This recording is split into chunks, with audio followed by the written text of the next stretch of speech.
Sunday afternoons at the ballpark, a time-honored tradition, and none more special than this. The third Sunday of June, it's Father's Day, and we're so excited that you're tuning into this broadcast here as we celebrate all the fathers around the world. It's a special day of baseball as the Orange County Riptide take on the MLB Academy Barons, with Orange County fresh off a massive win up in San Luis Obispo yesterday.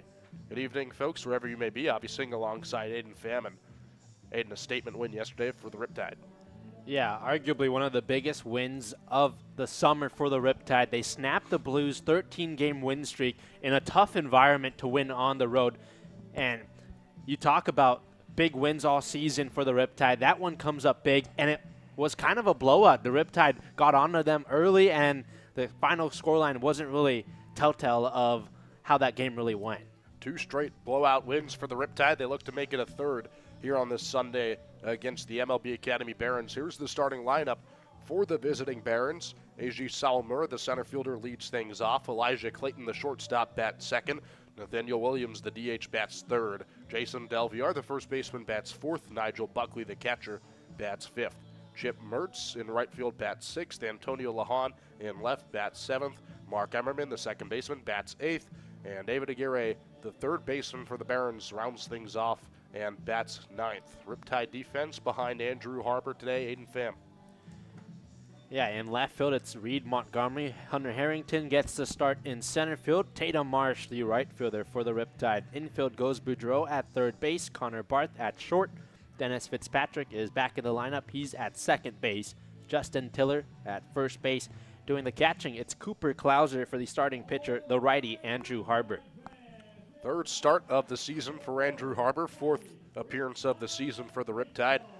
A 0 ERA through 5 innings of work. Just 3 hits given up on the season for Harper. 3 walks and 2 strikeouts. He last pitched against these Barons here at Great Park on Tuesday, and he gets the start here on Father's Day.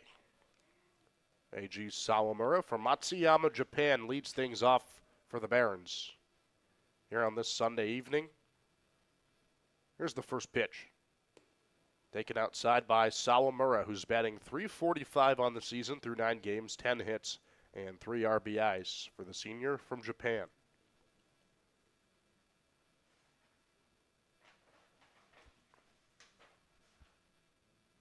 (1-0) is taken for a called strike. First strike of the day for Harper. Andrew Harper, you mentioned his third start of the season. He's looked good with the Riptide. No runs given up in his 5 innings of work. Looks for another solid outing here tonight for the Riptide.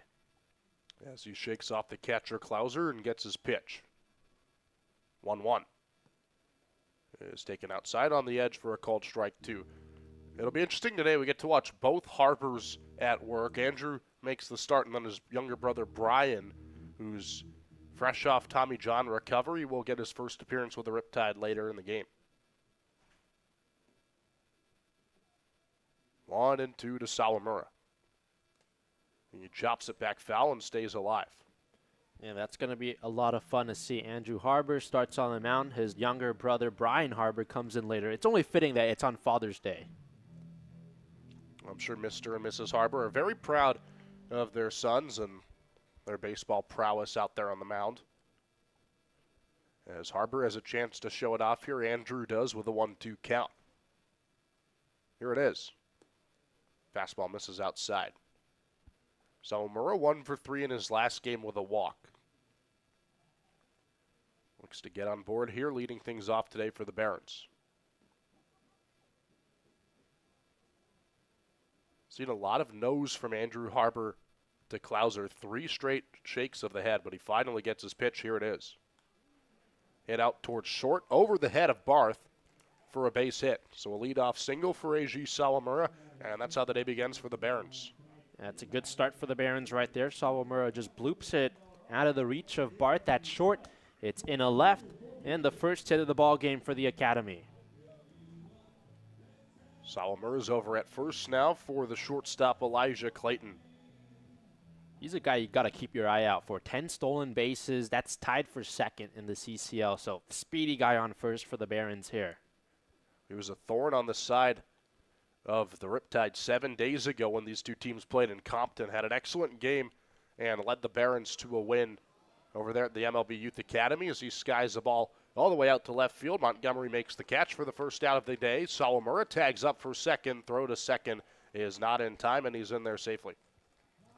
It's a really nice job from Reed Montgomery. Early start today on Sunday. The sun is still out, so he tracks it down, makes the catch. Good base running. Sawamura is in scoring position. It was a great day for Montgomery yesterday. Those 3 hits against the slow Blues almost hit for the cycle, just couldn't get the home run. Feels like everyone almost had a really good past couple of days. You saw the game against the Oaks and the Blues yesterday. Riptide are coming into this ball game really hot right now. There's the DH, Nathaniel Williams. He takes ball 1 outside. Every member of the Riptide yesterday got a hit in the lineup against the Blues.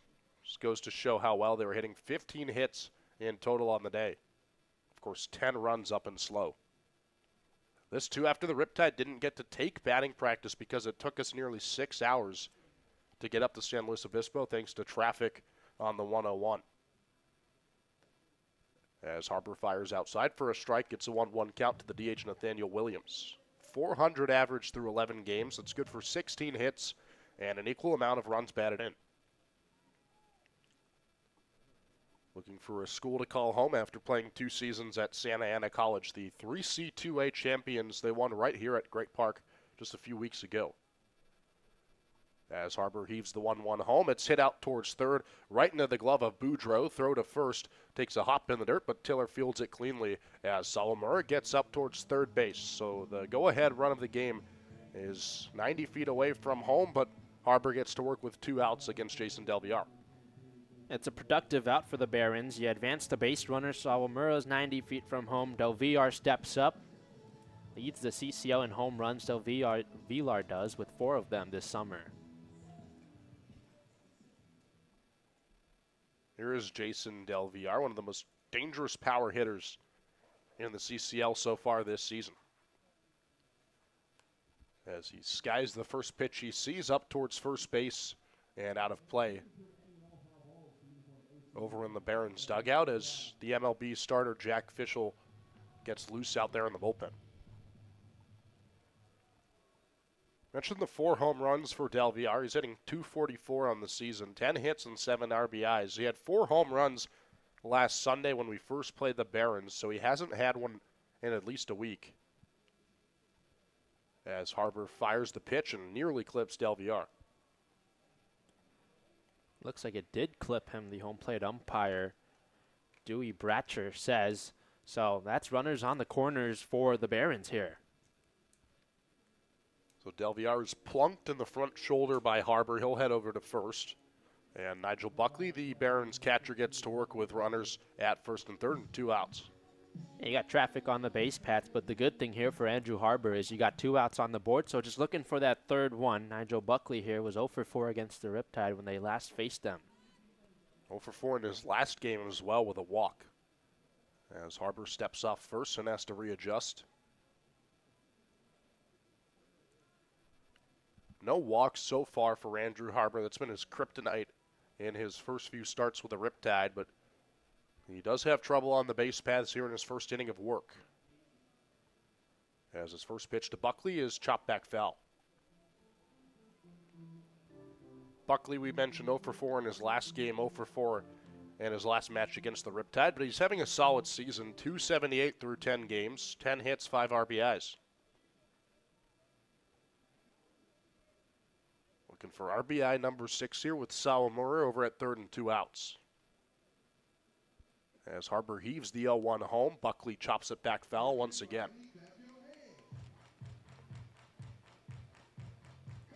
It was a really good night last night for the Barons. They beat the defending CCL champs in the Oaks. 12 hits in that game, so the bats really got going. Oaks have a 2-game losing skid. Of course, the Riptide beat them first on Friday. A 12-2 blowout win here at Great Park with a 10-run first inning. 0-2. Hit over the head of Harbor out towards second. Played by Fitzpatrick. Throw to first in plenty of time, and that's how the inning will end. Runners at first and third for the Barons, but Harbor leaves them stranded. No score as we head to the bottom of the first. Riptide up to bat for the first time.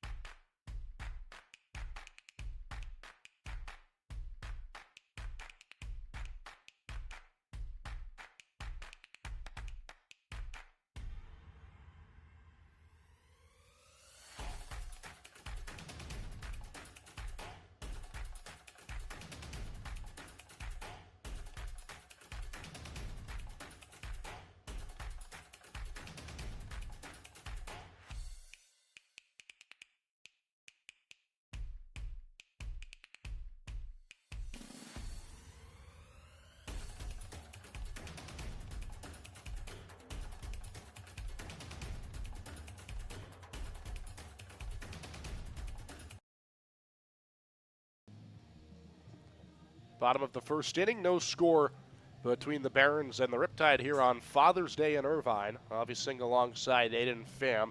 Andrew Harper was able to leave runners at first and third for the Barons, who couldn't bring a run across. And now it's the Riptide who come up to bat for the first time today, looking to break through a scoreless tie. Here's the lineup today for Orange County. Hunter Harrington plays center field and leads things off. Justin Tiller at first, bats second. Cooper Klauser, who had a terrific day in the DH spot yesterday, stays in the number 3 hole. Connor Barth, the usual cleanup hitter, over at second base. Tatum Marsh in right field, bats 5th. Sean Romero, the DH today, catcher, bats 6th. Bradley Boudreau at third base, bats 7th. Dennis Fitzpatrick at second. We haven't seen him in a few days. He bats 8th. And Reed Montgomery starts in back-to-back games for the Riptide and bats 9th as Aiden Pham takes us quickly through the Barons defense.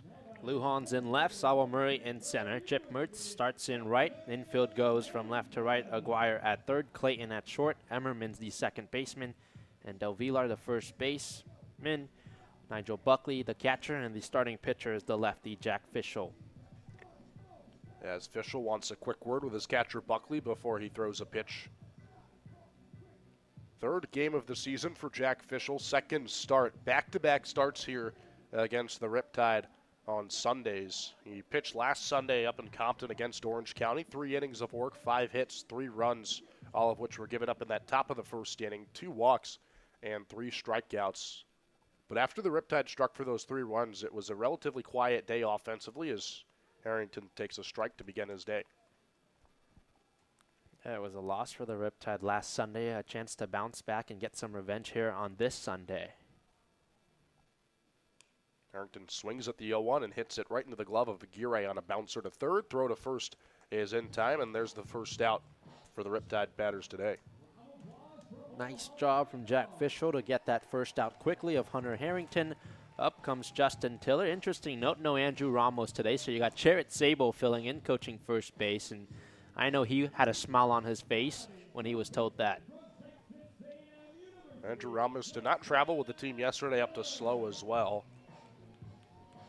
We hope that he's okay and doing well as Sable takes over at first base. Justin Tiller up to bat, a lefty-lefty matchup here with 1 out as he swings and misses at the first pitch he sees for strike 1. It's been an interesting season for Tiller, a .286 average through 10 games. 8 hits, 7 RBIs, 10 walks for him. It's one thing I'm most impressed about is seeing the patience that Tiller has at the plate for such a power hitter as well.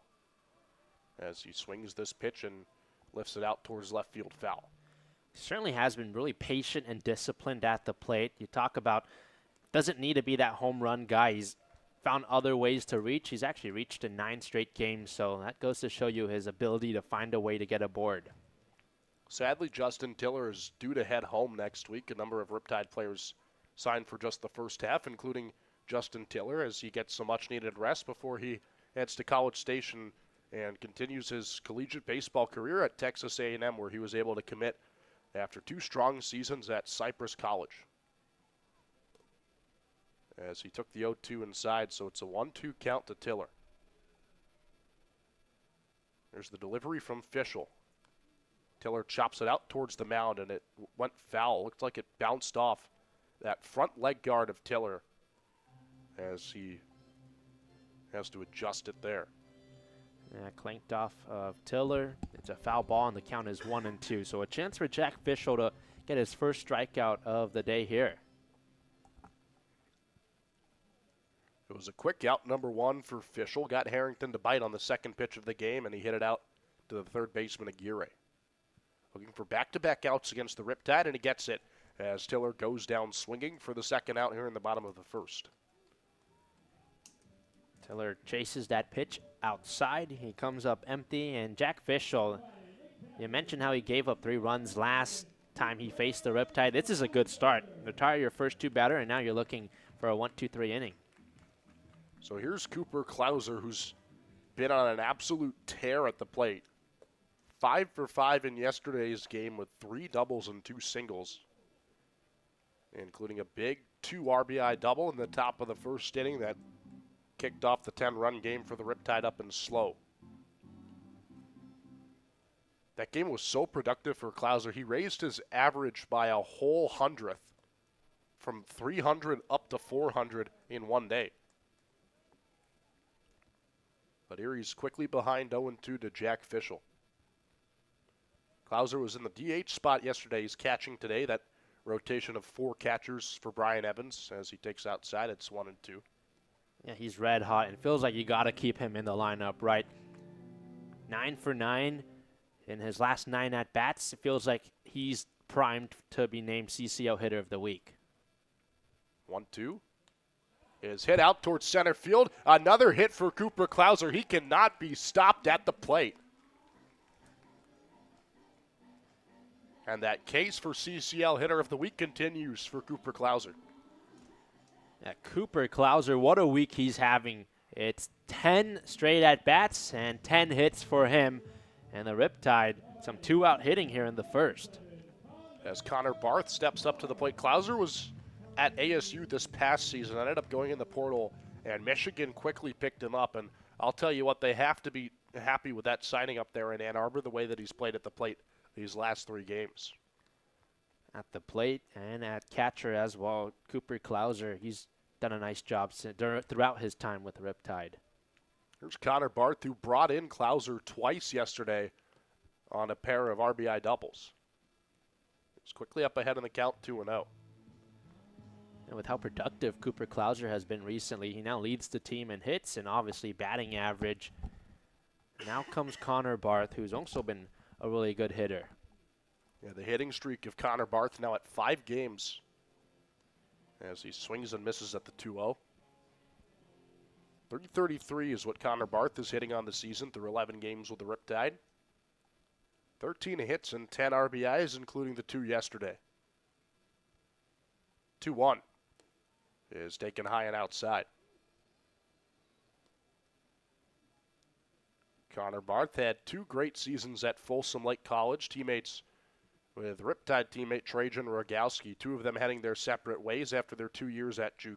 Rogowski going to UConn, and Connor Barth, who has just worked a walk, will be at USC Upstate in South Carolina.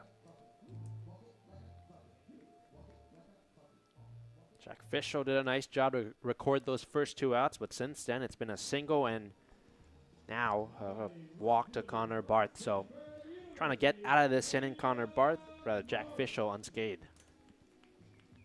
So both starters have dealt with traffic on the base paths in the first inning.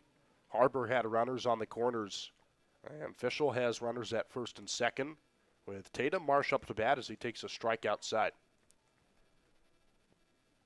Second game of the season for Tatum Marsh, technically his third because he played on Thursday's exhibition matchup in the non-league game against the Malibu Marlins, but the stats from that game don't count. As he takes the pitch high, it's 1-1. He got technically his first Riptide hit on Thursday. Didn't count in the stats, so he decided to do it again on Friday when he got 2 hits in that game against the Conejo Oaks, both RBI knocks. As Marsh takes a whiff at the 1-1. He's done a nice job defensively for the Riptide in the outfield. Tatum Marsh, that batting average, it's still early, but it's 400 at this point. 1-2 to the Stanford Cardinal, Tatum Marsh. He hits it right out towards short into the glove of Clayton, flipped to second in time for the 3rd out. So just like the Barons, the Riptide leave 2 stranded in the first inning. We head to the top of the second, no score on Father's Day.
This half inning is brought to you by Chick-fil-A and Woodbury Town Center as Andrew Harber comes up to pitch for his second inning of work here. The Riptide starter takes on Chip Mertz, who leads things off for the Barons. He swings at the first pitch he sees and lines it right into right field for a base hit.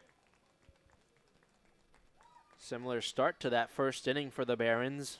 Leadoff single, Chip Mertz is aboard, and there's no outs. So Mertz wastes no time up at the plate, and up steps Antonio Lujan. Andrew Harber, though, did a nice job in that first inning of work. He bent but didn't break, had runners aboard, and was able to get out of the inning with no runs given up. So Harber has to work from the stretch for the second straight inning. As he throws over to first, the ball gets away from Tiller. A disastrous throw that time. As Mertz hustles into second, he wants two bags. Throw to third is not in time as it gets away from everybody who's over there at third base. Boudreaux can't get it. Harber has to hustle over to grab it. And Mertz somehow goes all the way from first to third. Well, it starts with the throw, right? Avi to first base, gets by Justin Tiller, trickles down the fence, and the speedy Chip Mertz goes from first all the way to third. And good decision to stay put there because that throw got away, but close enough for Chip Mertz to just stay put on third and be safe there. First error of the day on either side. It'll go to Andrew Harber on the pickoff. So an E1 gets Mertz from first to third as Lujan waits for his first pitch to him. He swings at the first pitch he sees and hits it past the glove of Barth. That's short for a base hit.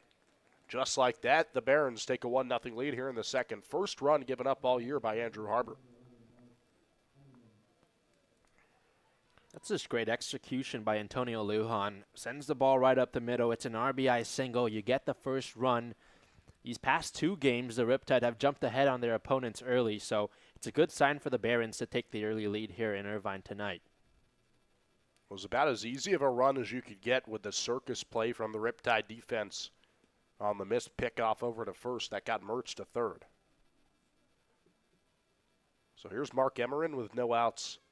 And Lujan at first will take a strike to begin his at-bat. Emmerin played last Sunday against the Riptide, but didn't play against them in Tuesday night's game here at Great Park, so he's back in the lineup for the Barons today in their third matchup this season against Orange County. He lifts the ball right into the glove of Fitzpatrick for an out. Throw to first is not in time as Fitzpatrick wanted the double play but couldn't get it. Nonetheless, they'll take the out at second. Line drive to Fitzpatrick, hauls it in. Nice recognition from Lujan to get back safe quickly, and here comes Aguirre. There's David Aguirre. He's hitting .360 through 7 games, but he went 0 for 5 in last night's Barons win against the Oaks. So he's looking to regain his form here against Andrew Harber. He takes a pitch low and outside. Good block behind the dish from Cooper Klauser. Aguirre has had a lot of success against the Riptide this summer. 3 for 7 when playing Orange County. He looks to continue that success here tonight.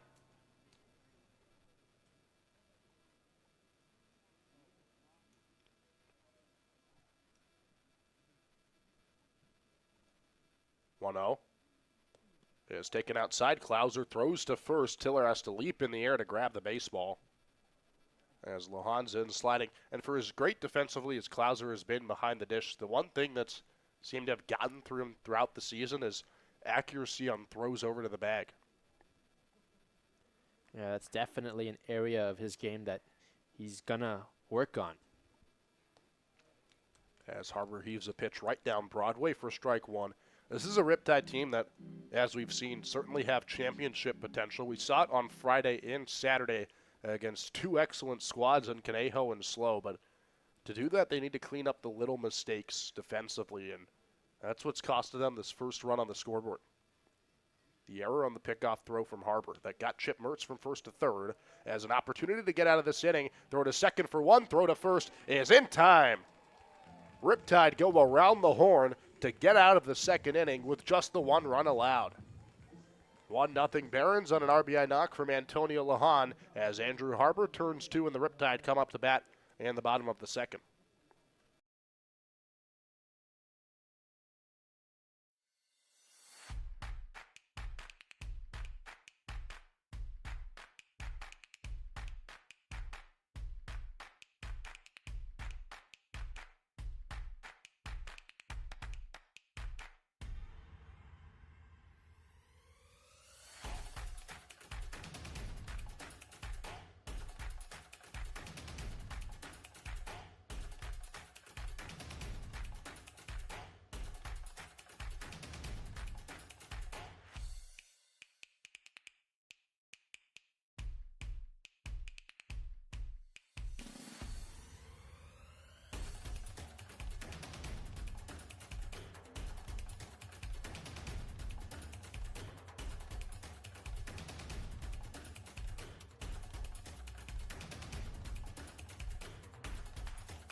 Happy Father's Day, everybody. This half inning is brought to you by First Class Pizza in Woodbury Town Center, just about 5 minutes away from here in Great Park.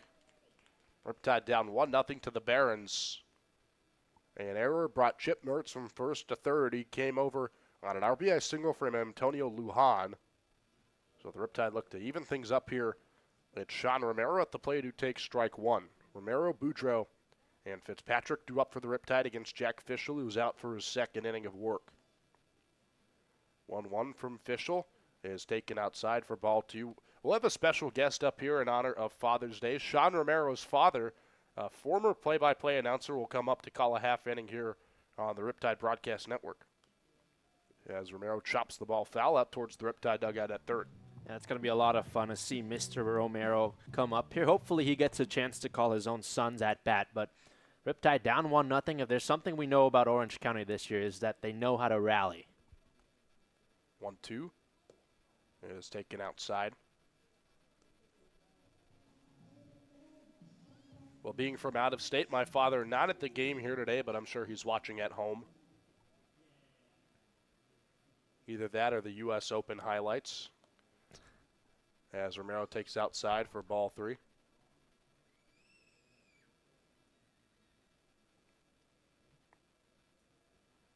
What about your dad? Do you think he's watching? As the pitch goes inside for ball four, it's a walk to Romero.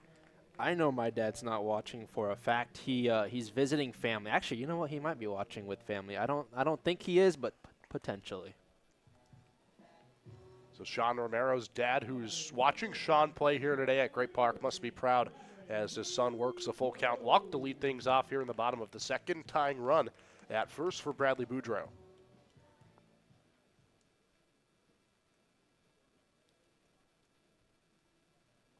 First pitch to Boudreaux is clipped on his front shoulder. Hit by pitch from Fischel. And it's runners at first and second with nobody out for the Riptide. Both pitchers have hit a batter so far in these first two innings. And it'll prompt a mound visit here for the Barons. It's a good start for Orange County, though. You get the walk to Romero. Boudreaux gets on with the hit by pitch and down 1-0. This is a talented Riptide lineup. Down the order, no easy matchups here. So a 1-0 lead is, I don't want to say nothing for the Riptide, but they've shown time and time again this year that they can overcome that. Well, I've called them the Rally Tide for a reason. Still waiting for my trademark on that nickname, but it's really been how this team has operated throughout the season, and an opportunity for a very early rally here in the second with runners at first and second and nobody out for Dennis Fitzpatrick. Well, I've used that name in my game notes. Is that copyrighted?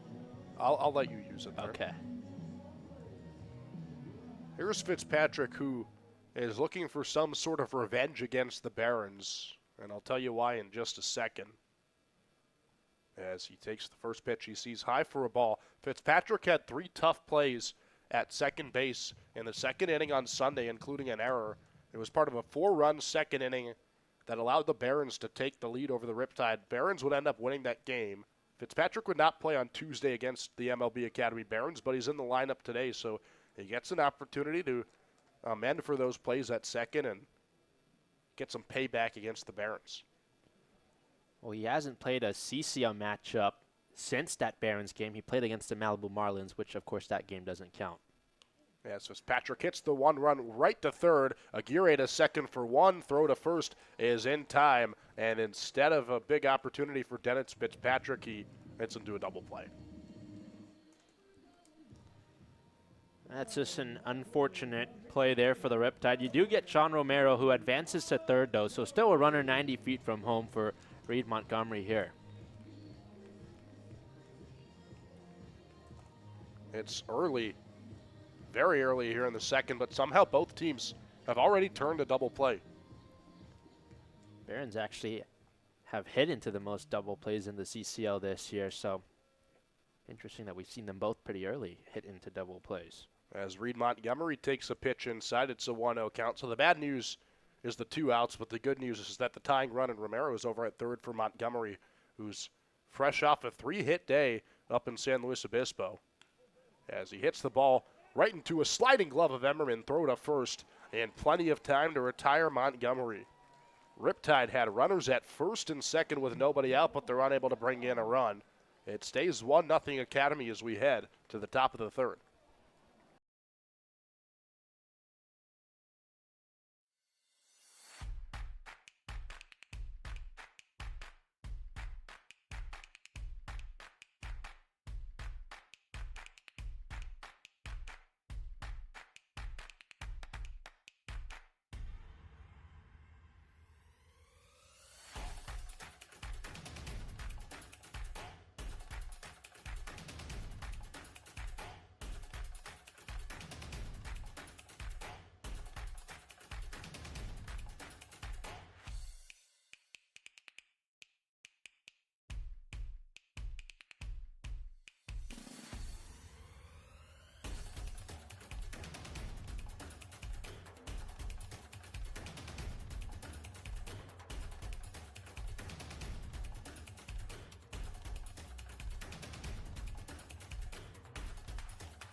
Top of the third. This inning is brought to you by Fan Saves. Scan the QR code to learn more.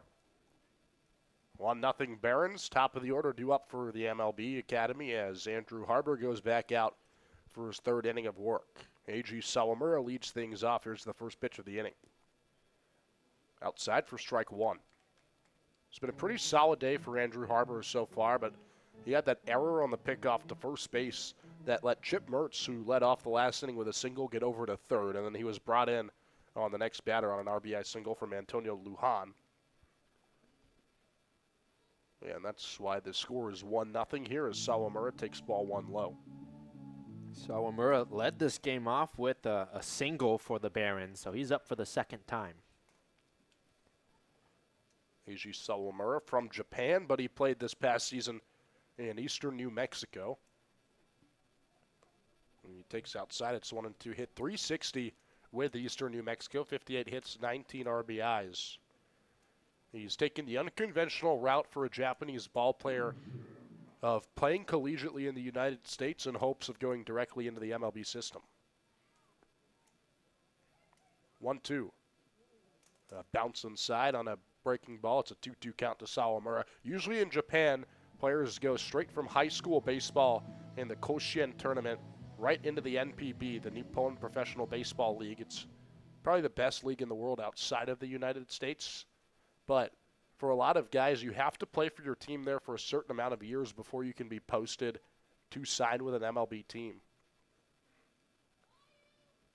As Sawamura fouls the 2-2 back. So some players like Sawamura have chosen to come to America first, where they can go into the minor league system should they be drafted or signed, and then get a fast track to the MLB. Rintaro Sasaki on the Stanford Cardinal, popular Japanese baseball player, he chose that route. He's over at Stanford there as Sawamura hits the ball into left field right into the glove of Montgomery for the first out.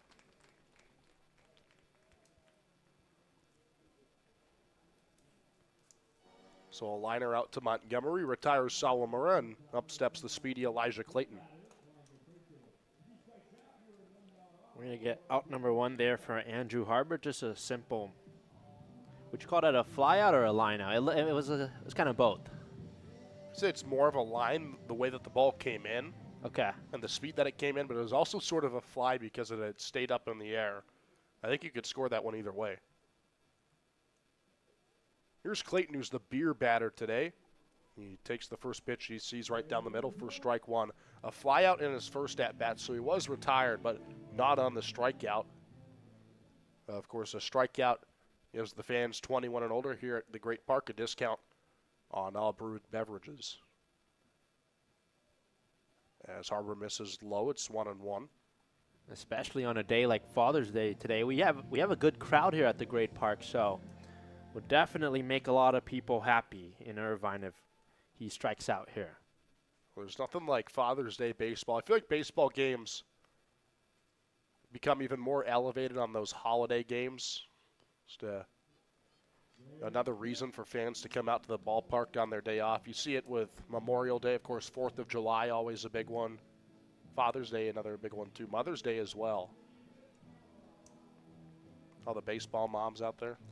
Every day is a good day for baseball. Now, the one thing I wish that the CCL could do, like we see in the MLB, is give the players blue sleeves and maybe blue bats in honor of Father's Day, as Clayton cues that one foul.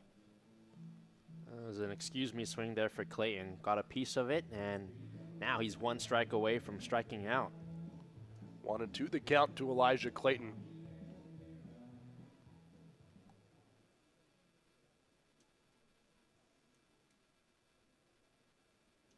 Two strikes to the beer batter. Harbor looks for the strikeout for the discount, and he's unable to get it as Clayton swings the ball into the air out towards center, but it goes right into the glove of Harrington for the second out here in the top of the 3rd inning.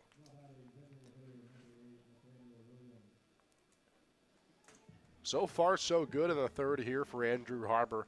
In both of the first 2 innings, he allowed a base runner to reach immediately on a leadoff single, but 2 quick outs here in the 3rd.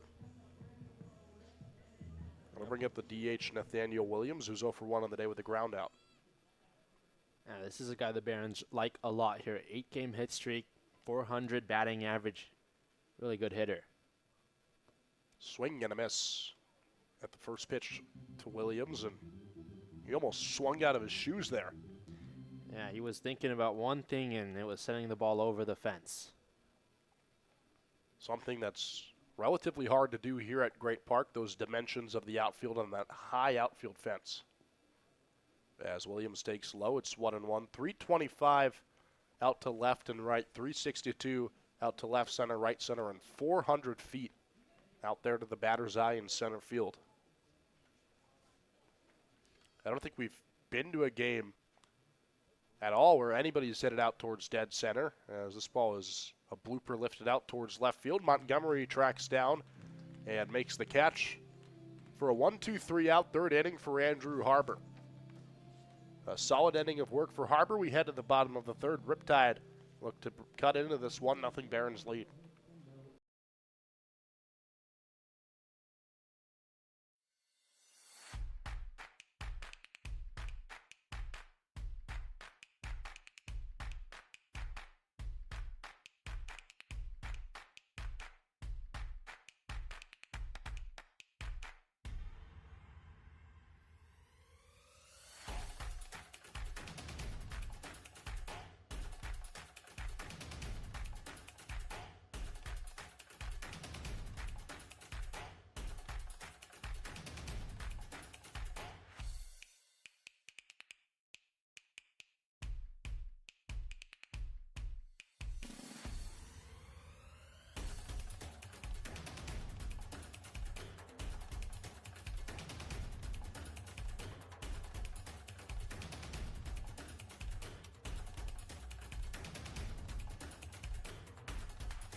half inning brought to you by Marchi, the official outfitter of the OC Riptide.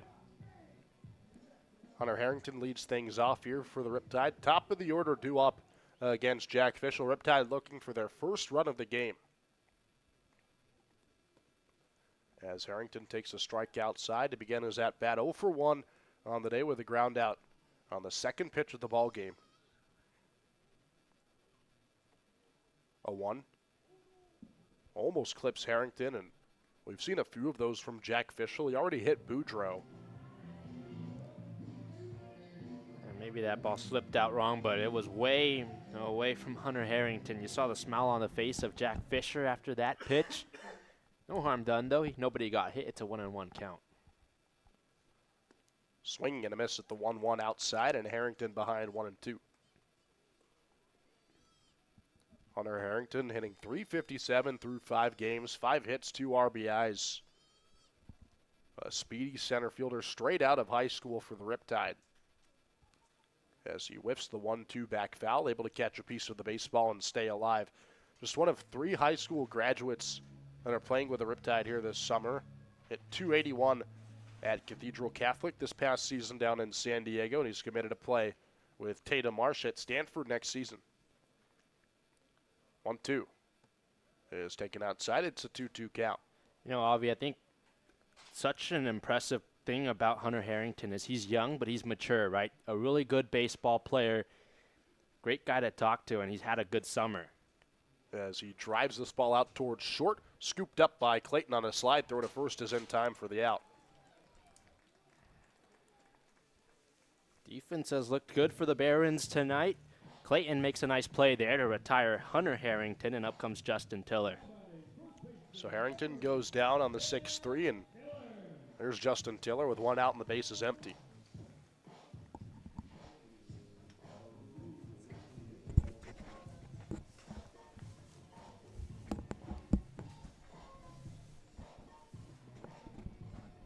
Got a special guest here in the booth, Dayton Thompson joining us. As Tiller swings and misses at the first pitch. He sees Dayton. Good outing yesterday up and slow. I appreciate it. What are you guys up to? This is a surprise. Oh, yeah, wanted to come up, talk to you guys. You know, we're always bored down there in the bullpen when we're not throwing in days that we're off. So we've got nothing better to do. Hey, can't beat the view up here, right? Nope. No, this is the spot. 0-2 to Tiller, chopped back foul. How did it feel out there yesterday? You had to come in sort of a tough situation. Cam O'Neill left the bases loaded for you, but there were 2 outs on the board, and then you went in the next inning as well. Yeah, I know, tough outing for O'Neill. He's a pitcher that's not, like, he never does that stuff, so being able to go in and, finish what he started was, not ideal, but, hey, I got to do what I got to do. Beat it out, Tiller. Tiller hits the ball out towards first. It goes into the glove of Del Villar for a second out. Yesterday on the broadcast, I was talking about how you were talking to Sam Evans and I about your love of TV and good TV shows. Anything that's been I'm there a big recently TV for guy? You? Yes. Well, Love my shows. what's some recommendations? I'm looking for some TV shows or movies to watch. Landman? Landman, yeah. I haven't Okay. watched it. Is that a... Oh, yeah. Okay. I highly recommend that one. Let's see. Outer Banks. Outer Banks. Yeah. I've watched that, yeah. Okay. Mayor of Kingstown. That's another one. I remember talking to you over there, Yeah, right? we were talking about that. Jeremy Renner's in that one. Hawkeye for you Avengers fans out there as Cooper Klauser's up at the plate, takes the pitch outside. Dude, I don't want to jinx anything, but, man, Cooper's been on a tear recently. He's 10 for 10 10 right for now. 10 in his last 10. Yeah. Got to be CCL hitter of the week, right? We were just talking about that earlier. Yeah, no, for sure. If not, then I don't know who's outperforming him. As he takes a pitch outside for strike one. Well, you were there yesterday. You saw him go 5 for 5 at the plate. How hyped was everybody out there for Coop yesterday? Dude, everyone can't believe it. Everyone's down there like, we need to know what he's doing. Like, you know what I'm saying? This is just crazy. Like, in the 10 at-bats that he's had in the last 2 games, he hasn't even drawn a walk. he's just seeing a lot of strikes. Oh, that's a good take by him. 2-2 the count here to Klauser with 2 outs on the bases empty. You yourself have been a two-way player. Have you ever had a stretch anywhere as good as 10 for 10? No, absolutely not. 10 for 10 is crazy. Oh. As Klauser hits the ball out towards first, barehanded throw from Fischel finally ends the streak from Cooper Klauser. The announcer's jinx comes into the play. Thanks for Dayton Thompson for joining us here in the bottom of the third. 1-0 Barons as we head to the top of the fourth. Yeah, no, I appreciate it, guys.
Top of the fourth inning. This half inning is brought to you by Richardson, the official headgear provider of the CCL. And here on Father's Day, Mr. Harbor must be a proud father. Andrew Harbor started for the Riptide. He's off. Younger brother Brian Harbor is out on the mound as he makes his Riptide debut. That's a cool moment. Brother Andrew hands the ball off to his younger brother, and here's Brian. And Brian's first pitch as a member of the Riptide is right down the middle for a whiff and a first strike. You mentioned earlier in the broadcast coming off Tommy John, so really it's his first time pitching in probably over a year here for Brian Harbor. 0-1. Nearly misses inside, almost clipped the batter. He was an interesting guy to talk to. Brian Harbor said that he obviously wants to go out there and pitch, and he hopes that his arm's okay after Tommy John, but he's also into analytics. So he said if things don't work out, he wants to go into data analytics, and he wouldn't mind working for a baseball team in the analytics department. As he's able to get Del Villar to foul this pitch back, it's 1-2. And he's certainly one of those guys that's just grateful for the opportunity to play with the Riptide this summer and kind of come back from that, having such a tough surgery. Well, he's a funny guy. He's an interesting guy, too. He's known for being very book smart, and when you talk to him, you get the vibe that this is a guy that knows what he's talking about. As he gets Del Villar to foul this pitch off. Count stays at 1-2. So Harbor just 2 games at the University of San Diego in 2025 for the Toreros, and then he ended up hurting his UCL, had to get the Tommy John. Didn't pitch this past season, but he stayed at USD as a student. Technically, he's still there, but baseball-wise, he's in the transfer portal. As he fires the 1-2, he just misses outside. And to that point, still at his old school, but one of those guys that wants to get some numbers, some stats under his belt before he officially enters the portal. Looking for his first out here as a member of the Riptide against Jason Del Villar. The 2-2 is hit out towards short, and I'll have to wait just a little longer for that. It's a leadoff single for Del Villar. That's a really good hitter in Del Villar. Leads the team and the CCL in home runs. That's just a single there, but it's a good start. It's the third inning today where the leadoff man has singled for the Barons. Here's Nigel Buckley, who gets to work with Del Villar at first. He's 0 for 1 on the day with a ground out to second. First pitch to Buckley is taken inside for a strike. Talked about how intelligent Brian Harbour is. He had a 4.61 GPA at Foothill High School. That is an intelligent human being right there. I can tell you I was nowhere near close to that, but Okay. I still somehow got into USC. But this is a guy that could probably get into Harvard with that kind of statistic right there. I was going to ask you what your GPA was, but that'll do. 4.2, not terrible. As the pitch goes low, it's 1-1. I don't even remember what mine was. You remember yours? Somehow. Okay. Of course, I was lucky enough to get into USC, and now I'm lucky enough to get to work with you. So, Oh, thank you very much. Thankfully, it all worked out in the end.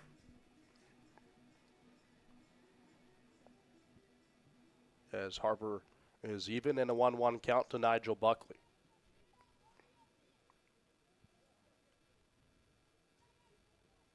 He fires just slow. Klauser blocks the pitch. It's 2-1. Outside of that, he, of course, played baseball at Foothill with older brother Andrew. It was all Orange County.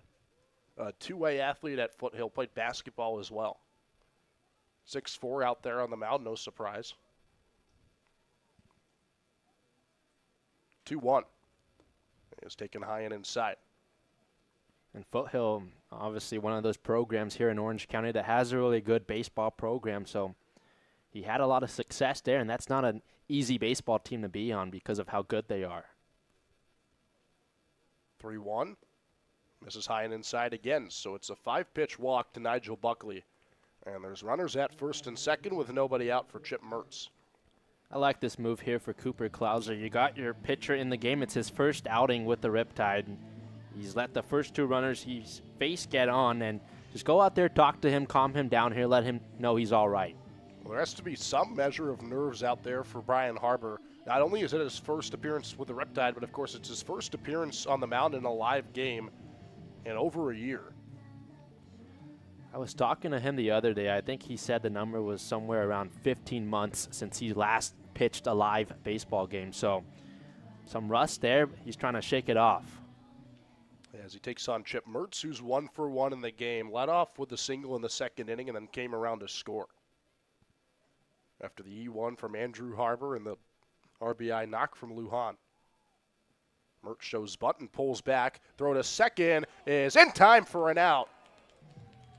Good heads-up play from Cooper Klauser to nab Del Villar at second and make Harbour's job easier with one out on the board. Oh, not only can Cooper Klauser do it with the bat, he does it on defense as well. Great heads-up play, makes a great throw, and Del Villar's out at second.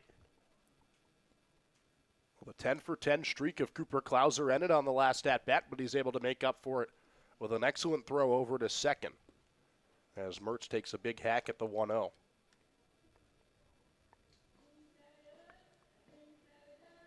Really makes the life of Harbour a lot easier here. A double play gets you out of this inning.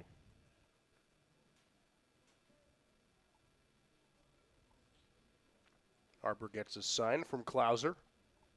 1-1. Misses inside. It gets away from Klauser. That's going to allow Buckley to get into scoring position. So Del Villar, who was at second, was caught leaning by Klauser on the throw over. But the Barons are still able to get in the runner in scoring position with Buckley over after the wild pitch.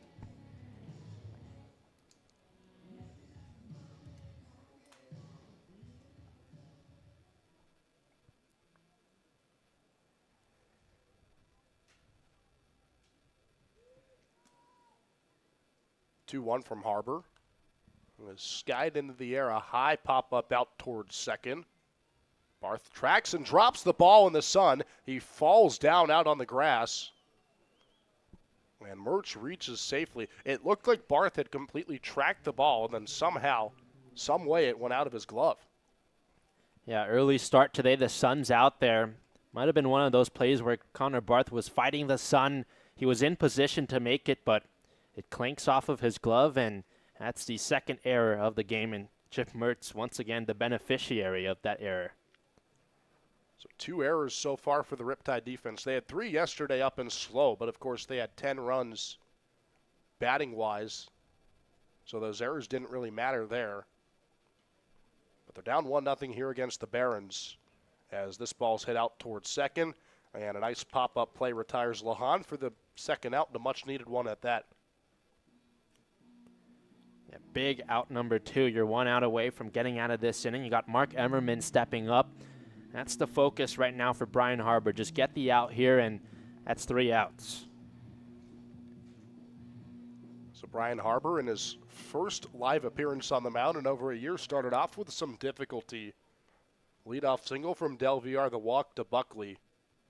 Has an opportunity to get out of this inning clean with runners at first and second, and Mark Emmerman up at the plate. As the pitch gets away from Klauser, he's able to block it right in front of him. Emmerman 0 for 1 on the day. He lined out to Fitzpatrick at second in his first at-bat.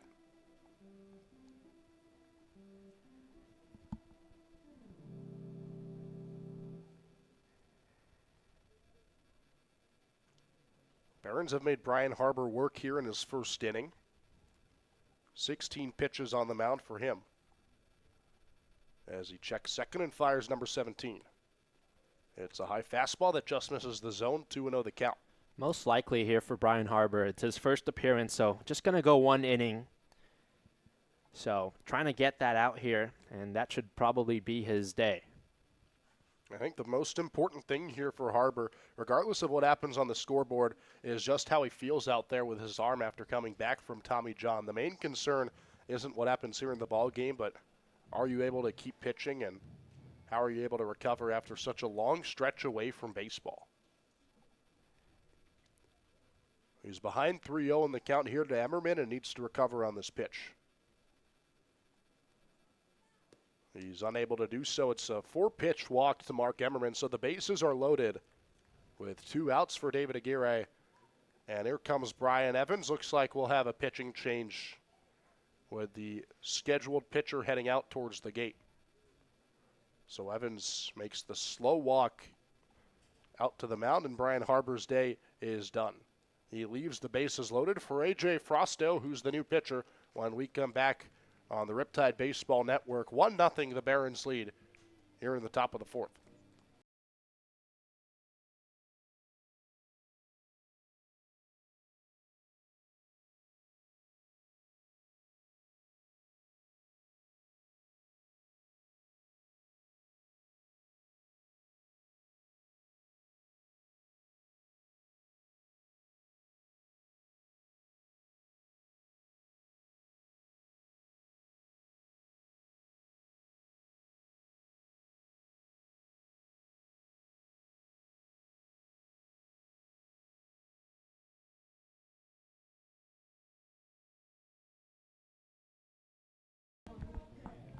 The California Collegiate League's biggest event of the summer is coming to Reno, Nevada on Saturday, July 4th.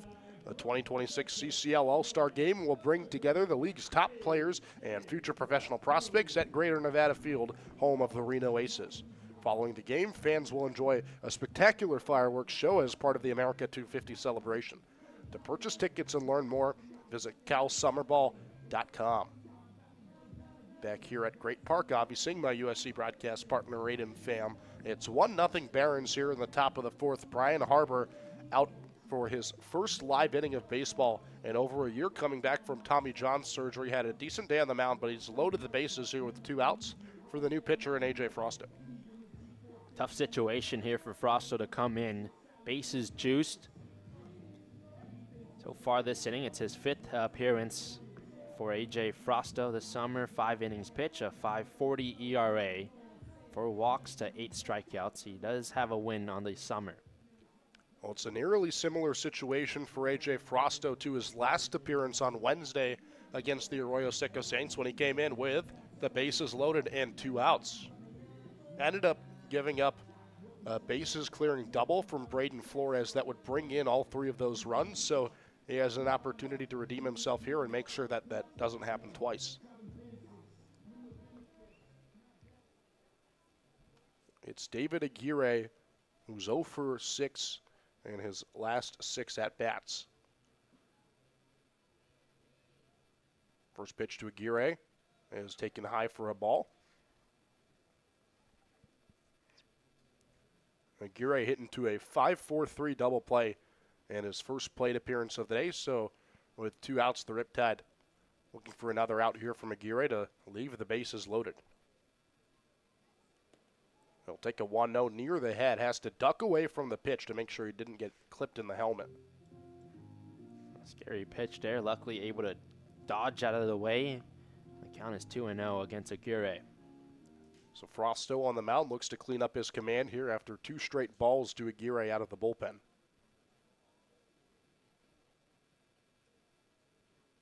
2-0 is taken inside. 3 straight misses from Frosto puts him behind 3-0. Certainly not the situation you want to be in here with 2 outs and the bases loaded.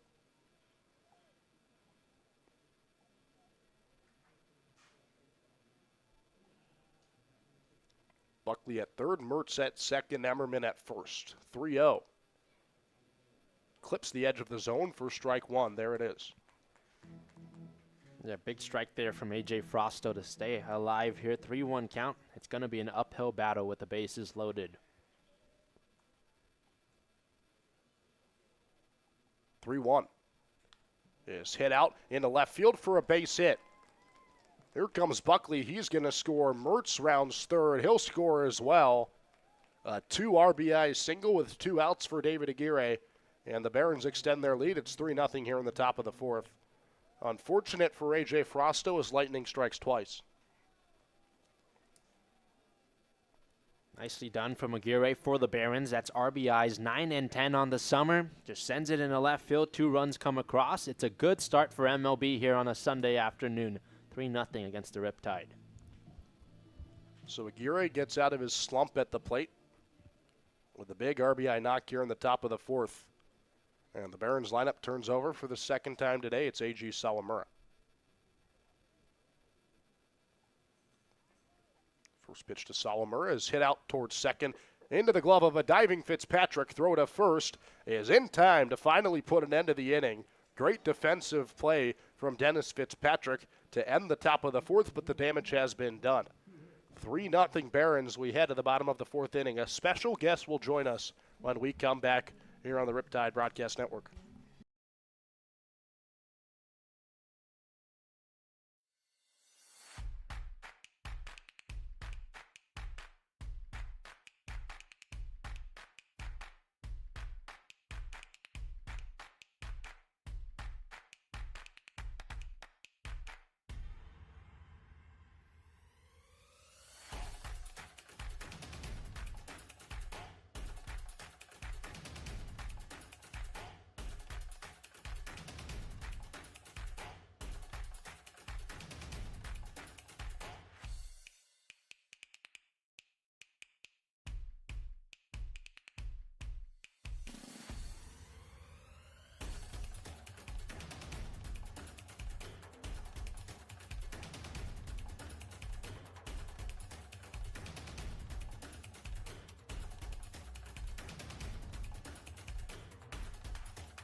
All right, we're back. I am the guest play-by-play guy.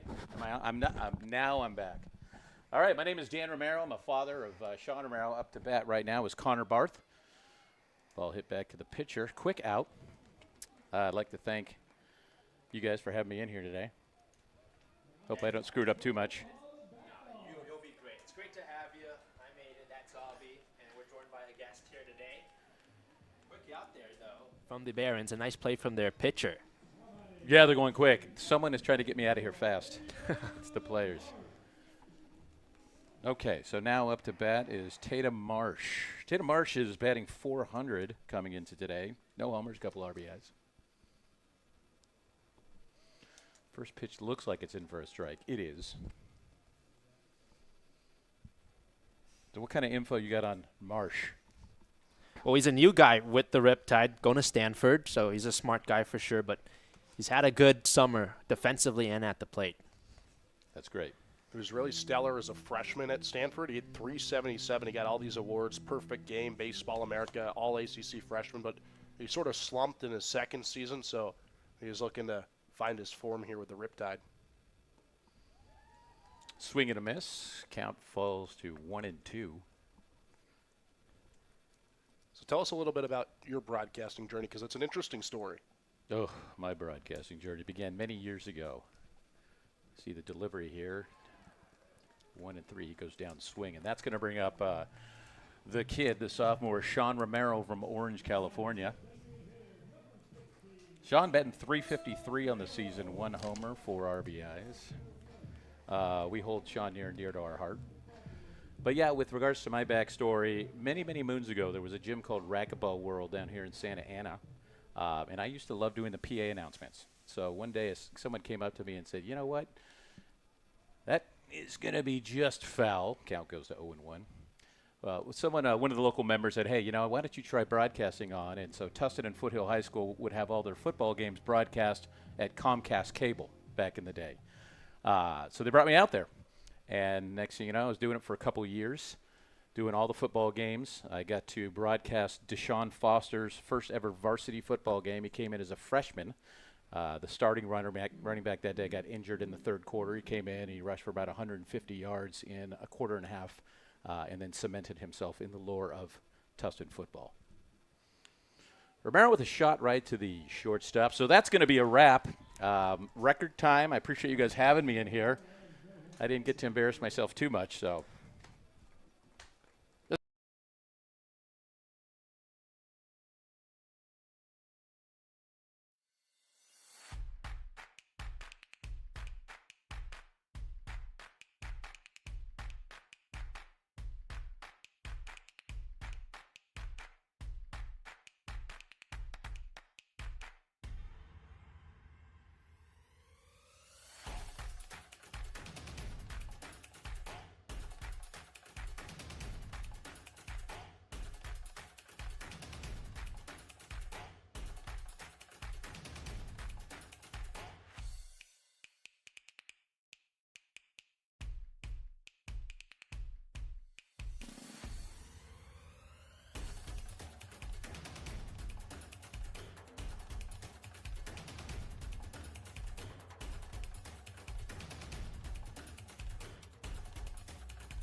Inning is going to be brought to you by Fairmont Schools in San Juan Capistrano. So really exciting to have them sponsor this half of the inning here. Elijah Clayton's going to lead things off here, the Barons have a 3-0 lead here going into the top of the 5th inning. Well, I tell you what, this is a guy you want to avoid having on the base paths. 10 steals this year. Good news is it's going to be a can of corn to center field, so one retired here. Again, I did the first half inning here. It lasted 1 minute and 30 seconds, and we've already got one pitch out here in the bottom half of the inning. So we're just trying our best. I do have to say, you have a great voice. Have you ever thought about doing like audiobook reads or anything like that? Because I think you'd be great at that. My day job keeps me busy. I do get to be the voice of Villa Park softball. They have me do the PA announcing for those games, so that's fun. I do remember once I was asked to do a Orange Highway. We've got actually, let me get back to my business here. We got Nathaniel Williams. Nathaniel Williams having a season. He's batting .400 with 16 RBIs. That is impressive. 8-game hit streak on the line. Well, we can jinx that. I got no problem. That one can go down.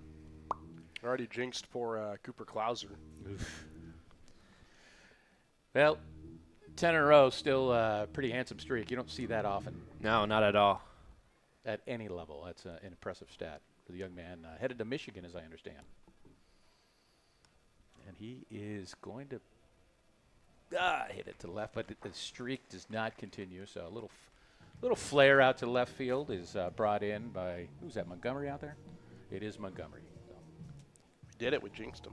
we jinxed him, It worked. at least for one half inning. Has Sean told you about his teammates here with the Riptide? Yeah, he is really getting along with everybody here and really enjoying it. So it's the one thing we do miss coming from the college world is the pitch clock.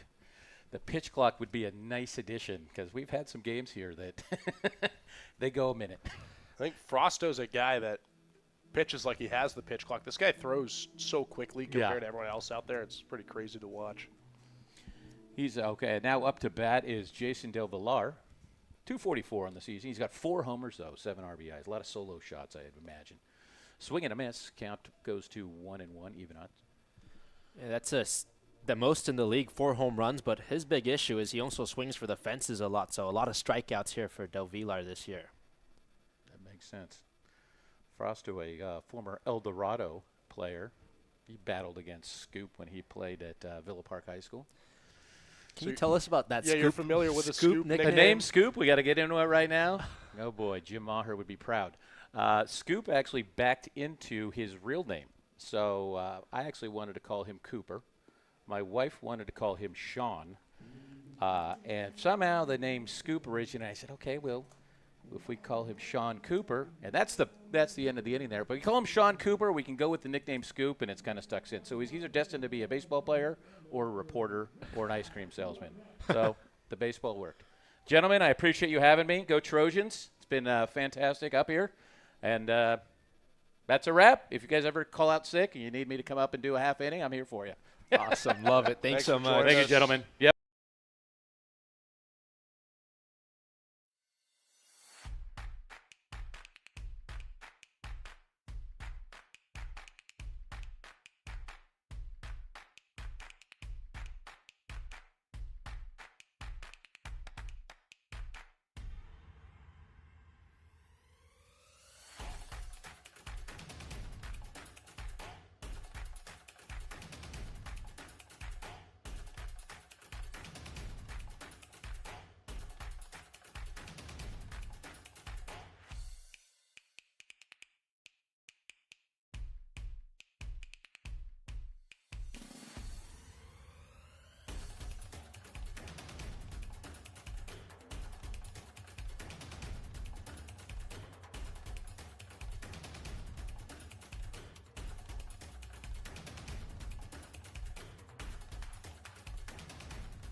Bottom of the 5th, this half inning brought to you by Rome Beer Company. Riptide down 3-0 here against the Barons in the bottom of the 5th. Bradley Boudreau, Dennis Fitzpatrick, and Reed Montgomery against the new pitcher, the lefty Travis Bergman, who takes over after 4 shutout innings on the mound from Jack Fischel.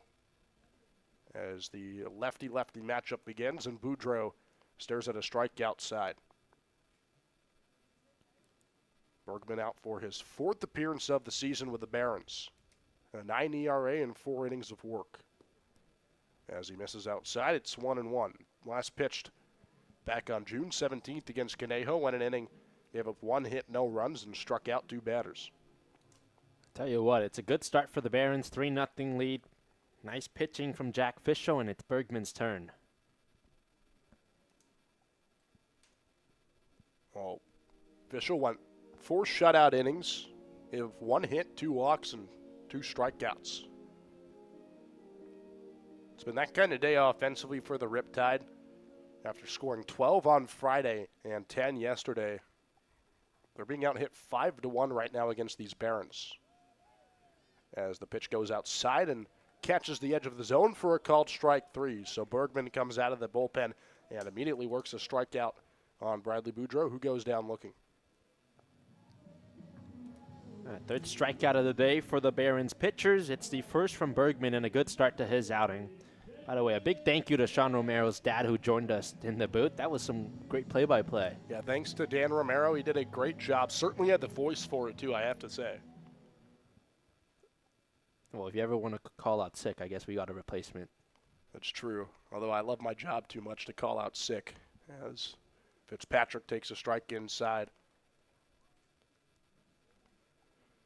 Fitzpatrick 0 for 1 on the day. He hit into a double play in his first at-bat.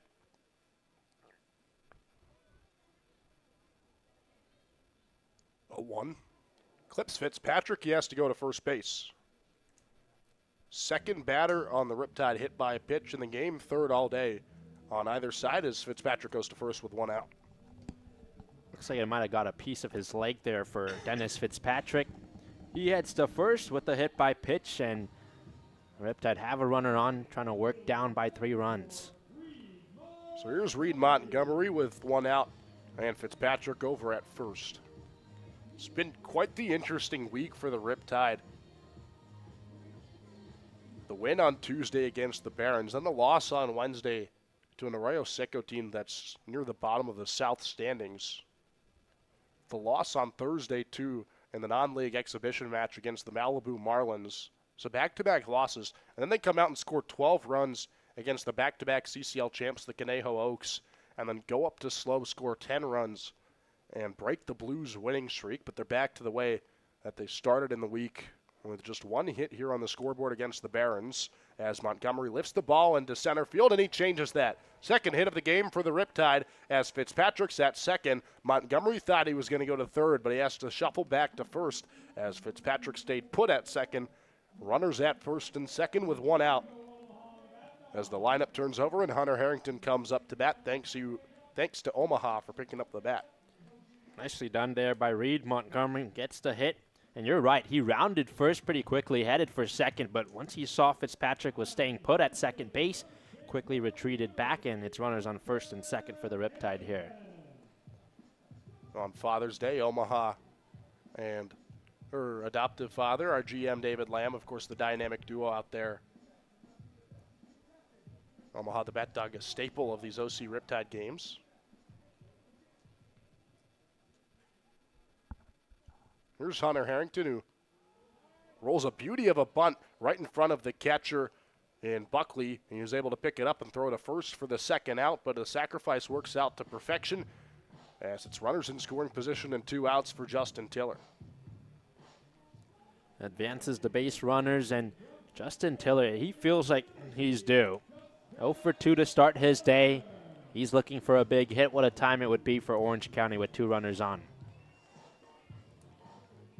So after the sac bunt from Harrington, it's Fitzpatrick at third and Montgomery at second. As Omaha stays out there on the grass, seems to have found something interested. Finally ushered off by Dave Lambs. So we'll continue to play ball with Justin Tiller due up. Feels like Omaha's been very efficient this season. I haven't really seen her stay out there for as long as she did back then. As the ball gets away from the catcher, Buckley, in comes Fitzpatrick. Riptide get their first run of the ball game. It's 3-1. Well, you take them any way you can if you're the Riptide. There's a miscue from the Academy Barons. Fitzpatrick comes in to score, and it's a 3-1 lead now. So the wild pitch brings in Fitzpatrick. Reed Montgomery is over at third, and the tying run is at the plate, and Justin Tiller. 1-0 is lifted high in the air out along the third base foul line. And tracking in foul territory is Lahan, who makes the catch for out number 3. But the Riptide finally get a run on the board. It's 3-1. Barons, Aiden Pham will take us the rest of the way when we come back on the Riptide Broadcast Network.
Welcome back to Great Park. This half inning is brought to you by Sign Design. A special thank you for their support. Top of the 6th inning here at Great Park. It's Nigel Buckley, Chip Mertz, and Antonio Lujan to up for the Barons in front 3-1. A.J. Frosto back out there. His first pitch misses inside. It's a 1-0 count. Nigel Buckley today, he's 0 for 1. He grounded out to second in the first inning, was walked in the fourth, and came all the way around to score. A.J. Frosto on the mound gets set. Here's a 1-0. It drops in the zone. It's a 1-1 count against Buckley, the catcher. Entering today, Buckley played against the Riptide on Tuesday. He was 0 for 4. So he's 0 for 5 now against Orange County. And he swings and misses there. It's a 1-2 count. 5 hits so far for the Barons to the Riptides 2. Orange County did score its first run of the game in the bottom of the 5th. It was Dennis Fitzpatrick who came home on a wild pitch. 1-2. Popped back into the net. Count stays at 1-2. Nigel Buckley plays his college ball out of Cal State Dominguez Hills. He was 1 for 4 yesterday against the Oaks with 2 runs scored and a walk. Right now, looking for his first hit of the game. It's a righty-on-righty matchup between him and Frosto, the 1-2. Fouled off once again.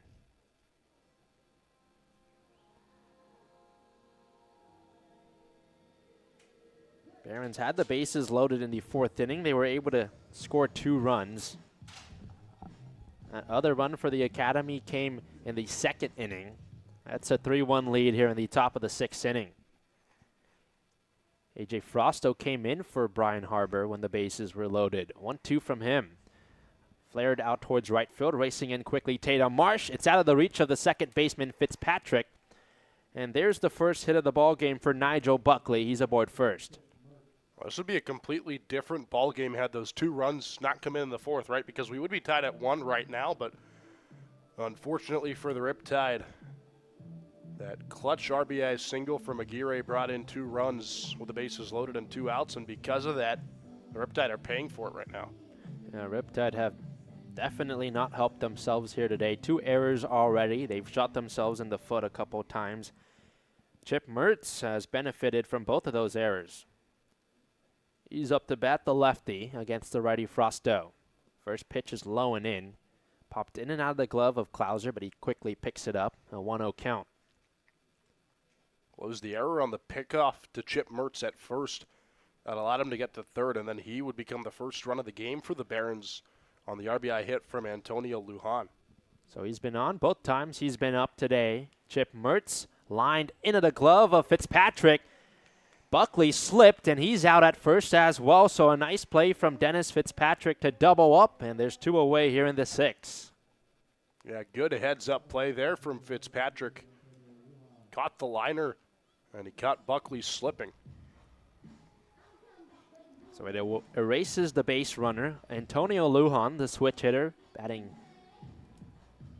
from the left side against the righty A.J. Frosto here. Well, the last time we played the Barons, we found out that some people call Antonio Lujan Tones.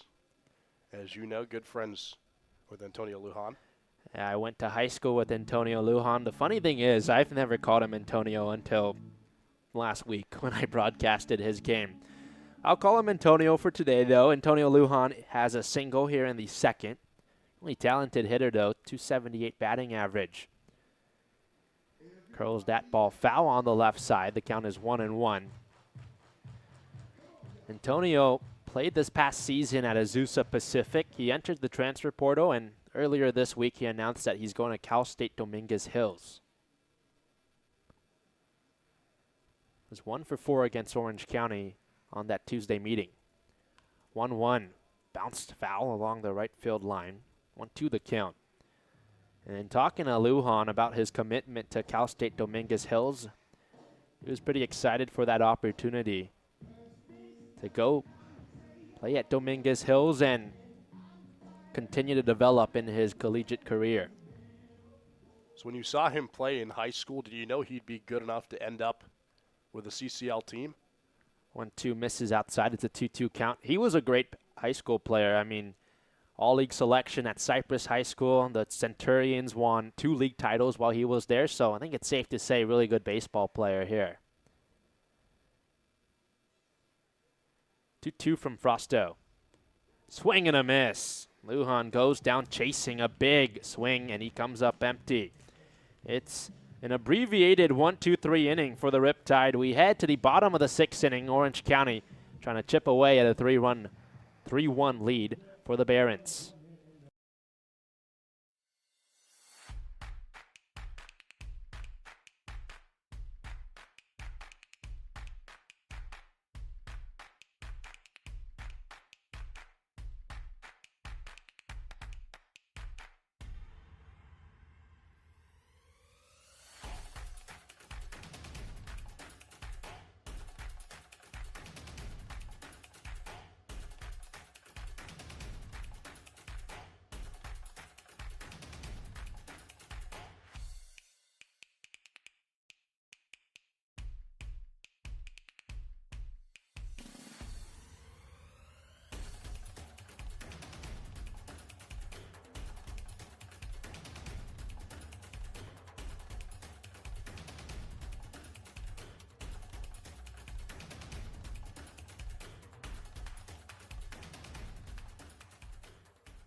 Here in the bottom of the 6th inning, this half inning is brought to you by the Russell Legal Group.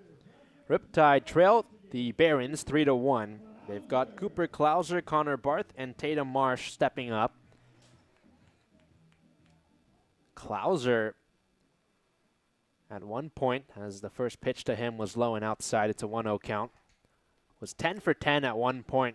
He came up and he grounded out, but that's impressive, right? 10 straight hits, very difficult to do as the 1-0 pitch misses low.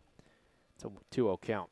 And you wonder what could have been if you, Dayton Thompson, and myself were not talking about a 10 for 10 streak of Cooper Klauser, but the announcer's jinx went in effect and he grounded out. 2-0, pops it up towards shallow left field. Racing in is Lujan, and he makes the catch for out number 1. So it would have been broken regardless.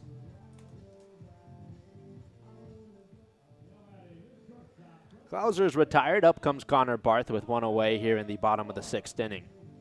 Just feels like the Riptide have used all their offense in the last 2 games. The 12 runs on Friday, the 10 yesterday. Just 1 so far on 2 hits. Connor Barth reached on a walk in the 1st. Pitch from Travis Bergman, who's out there for another inning of work. Misses the zone for a 1-0 count.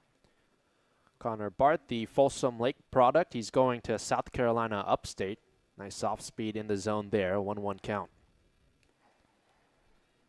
A chance to extend his 5-game hit streak here for Barth. Was 2 for 5 with 2 doubles yesterday. 1-1 missed inside. The count is 2-1 against Barth, the shortstop.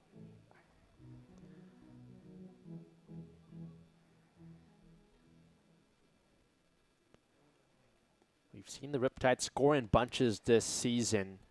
That's what they're trying to do here, but step number 1 is to get Connor Barth aboard, and it's a 2-1 count. Yeah, just need to find a way to get runners on the base paths. 2 walks, 2 hit by pitches. The only runners that have reached in this game besides the pair of singles. Check swing, appeal down to first base, didn't go around, or rather, Connor Barth got hit by a pitch, so he'll head to first. So there's your runner on for the Riptide. Yeah, it looked like he was clocked in that front shoulder when he was checking his swing. When that happens, there's the question of, did he cross the plane or did he not? And they'll say that Barth did not extend fully with the bat, so because of that, it counts as a hit by pitch, and he's aboard over at first. Riptide will take it. This is Tatum Marsh. Missed away. Travis Bergman did, a 1-0 count. Marsh today is 0 for 2, grounded out to short and struck out swinging in the 4th.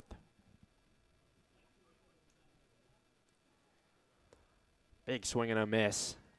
1-1 count against Marsh out of Stanford. He hit .215 this season as a sophomore, but had a really good freshman year at Stanford, and he's off to a good start this summer. 1-1 inside, 2 balls and 1 strike. Well, if he had connected on the pitch that he swung at, that would have done some damage. Just couldn't keep up to the fastball in enough time, and because of that, he's still up there at the plate. Barth on first for him. Pitch home. Sent foul towards the Riptide dugout. 2-2 count.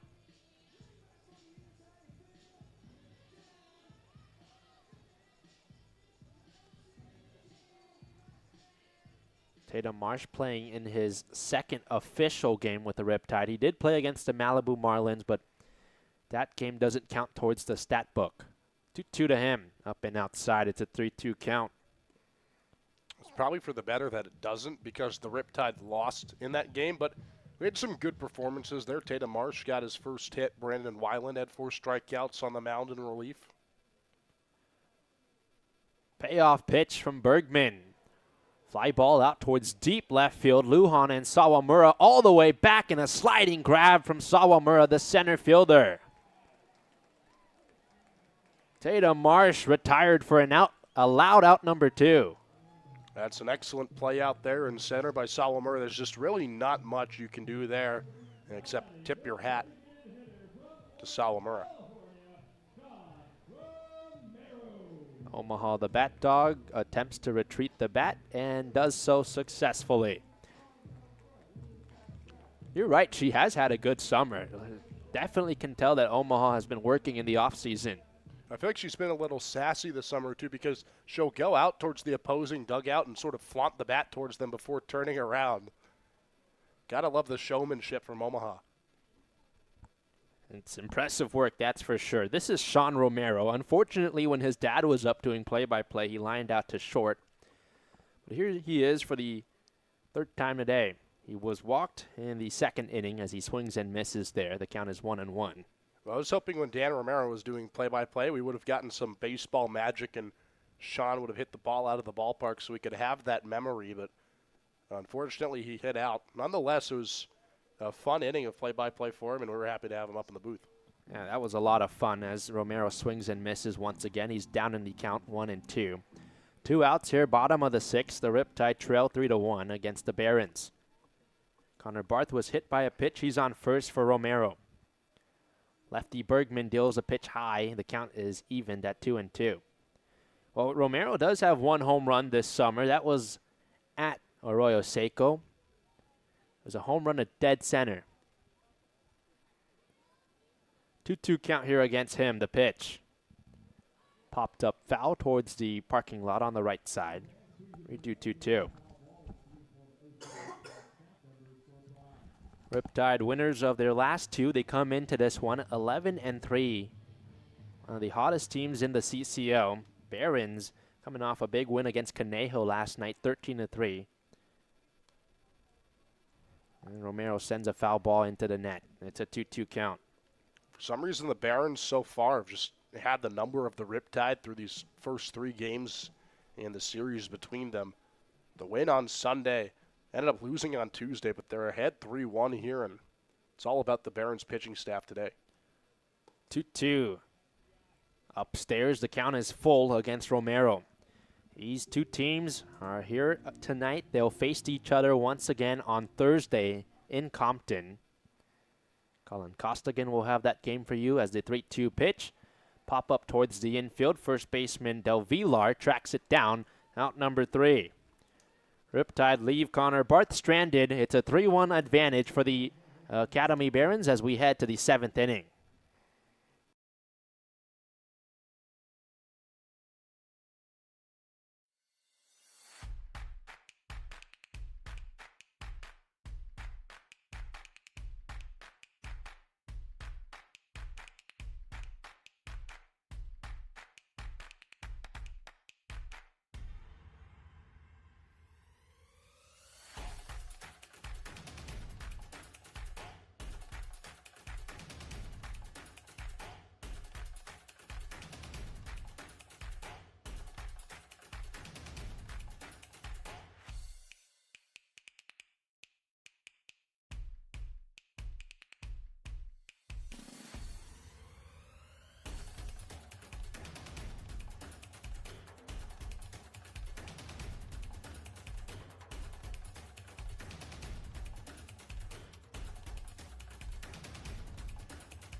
The California Collegiate League's biggest event of the summer is coming to Reno, Nevada on Saturday, July 4th. The 2026 CCL All-Star Game will bring together the league's top players and future professional prospects at Greater Nevada Field, home of the Reno Aces.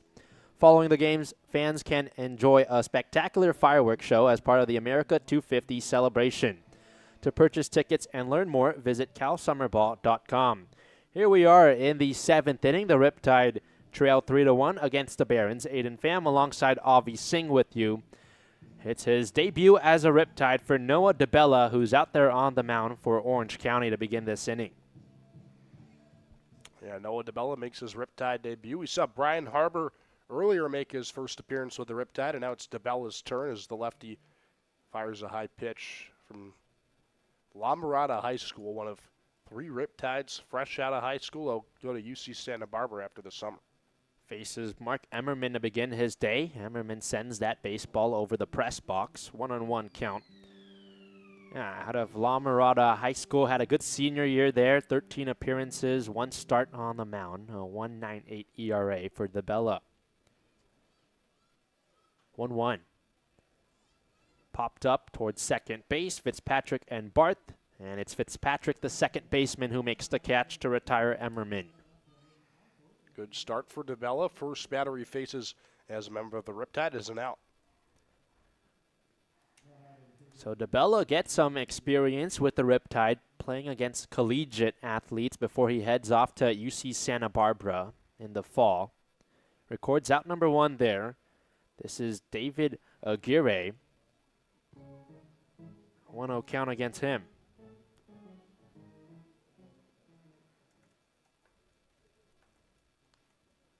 Bounces the pitch to first base, gloved by Tiller, and he runs to the bag himself to get the out of Aguirre, and there's 2 quick outs here for DeBella. Good start here for Noah DeBella. Looking pretty comfortable out there on the mound. Obviously, when you come straight out of high school, there's some expectation that you can keep up with the guys you're playing against, and he's certainly done it here. Yeah, showing no signs of nervousness or anything. He looked good on the mound, and here comes A.J. Sawamura. Sawamura had a single in the first. Also had that impressive play out there in center field in the last inning, a sliding catch to rob Tatum Marsh of an extra base hit. First pitch he sees is one high from DeBella, a 1-0 count. Sawamura, the center fielder, one of 2 lefties in the lineup for the Barons today. He also got 2 switch hitters. 1-0. Swing and a miss, 1-1 count. Noah DeBella, the lefty on the mound for the Riptide. Also a guy we probably expect to see just out there for 1 inning, as it's his first appearance with the Riptide. Pitch is low, goes through the legs of Klauser. No harm done, nobody aboard. The count is 2-1. He's taking on Eiji Sawamura, same name as the Cy Young of Japan, pitched back in the 1930s in the NPB for the Yomiuri Giants. Pretty interesting story, Eiji Sawamura. 2-1, squares up, pulls it back. Pitch missed low, and it's a 3-1 count against DeBella. Sawamura leads the team in walks, and a chance here to get on with a 3-1 count against the freshman DeBella. Here's the pitch, swing and a miss. Big hack there from Sawamura, and the count is full. Chance for DeBella to get his first strikeout of the summer. Sawamura steps out, he's back in, and awaits the payoff pitch. Here it is. It is called strike 3. First strikeout of the summer for Noah DeBella, and his first inning of work, he sends the Barons down 1-2-3. Bottom of the 7th coming up next, the Riptide trail 3-1.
Bradley Boudreau leads off the bottom of the 7th inning for the OC Riptide. Barons in front 3-1 on the road here. MLB has struggled when away from home. They're 1-3, but in good position here if they can close this one out. The Riptide, their bat's looking to wake up. Inning starts with Boudreau, who's been hit by a pitch today. He was out on a double play in the 2nd.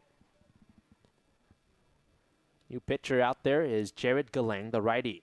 His first pitch is sent foul towards the Riptide dugout for an 0-1 count. Jared Galang plays his college ball at Fresno State, but he's entered the transfer portal. 3rd appearance of the summer for Galang. 0-1 pitch. Swing and a miss from Boudreau. 0-2, and Galang's ahead in the count.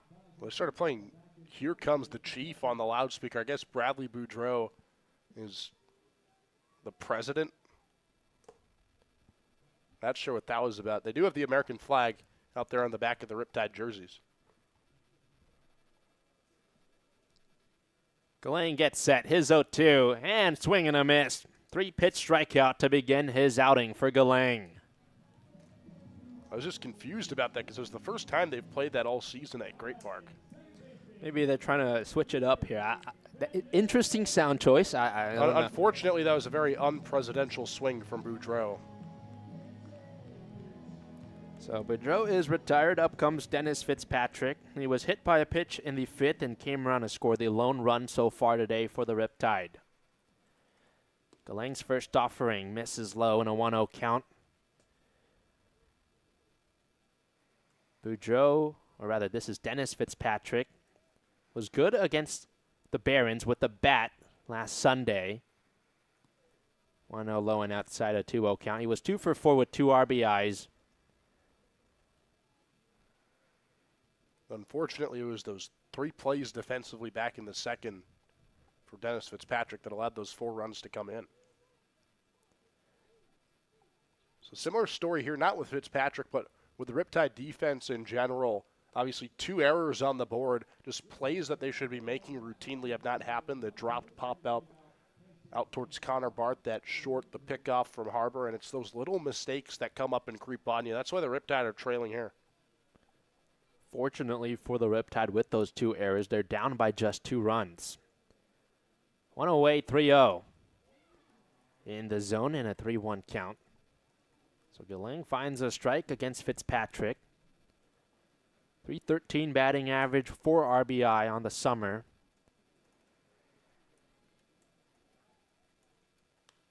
Swings at the 3-1 pitch, pops it up to second base. It's over the glove of Emmerman, and there's a base hit for Dennis Fitzpatrick. There you go, solid hit for Fitzpatrick. Line that right over the head of Emmerman, too high up for him to reach the baseball. And maybe the Riptide can mount a rally here with 1 out in the 7th. Up comes Reed Montgomery, who did have a hit in the 5th inning. So that's the 3rd hit of the ball game for the Riptide. And Montgomery, the lefty, steps up.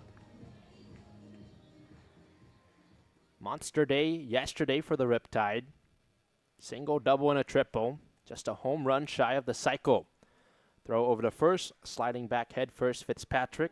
2 steals this summer. Didn't have any at Pacific because he didn't play this past season there. Fitzpatrick takes his lead off first. Galang, the pitcher, gets set with the glove in front of his chest. Deals the pitch. Reed Montgomery sends it out of left field, and it's down. Around second goes Fitzpatrick. Stop sign put on at third for him. It's a double for Reed Montgomery, and the Riptide knocking on the door here in the bottom of the 7th. Well, everybody's talking about how great of a bat Cooper Clauser's had. Reed Montgomery has to be in that conversation, too. 3 hits in the game yesterday, single, triple, double. 2 hits here today, single and double. He's been seeing it well at the plate. It's the 2nd hit of the day for Reed Montgomery, and a big one. Both runners in scoring position. The top of the order here with Hunter Harrington, but before then, a mound visit for Jared Galang. This is Galang's 2nd time facing the Riptide. He played against Orange County on Tuesday, went 2 innings, 2 hits. Gave up a earned run, a walk, and 3 strikeouts. There already is some action over there in the Academy bullpen. There looks to be a few guys warming up out there. Amari Yolas is getting loose. There's another pitcher as well. Some guys stretching and tossing. Jaden Edwards, who we saw close the game on Sunday against the Riptide. He's out there. Matthew Kraus, who pitched on Tuesday, also getting loose. Hunter Harrington, freshman, batting .357's up with 2 runners on and 1 away. The Riptide down by 2 runs. First pitch is low and a 1-0 count. Harrington 0 for 3 today. It's his first time playing against the Barons this summer tonight. 5th start though overall.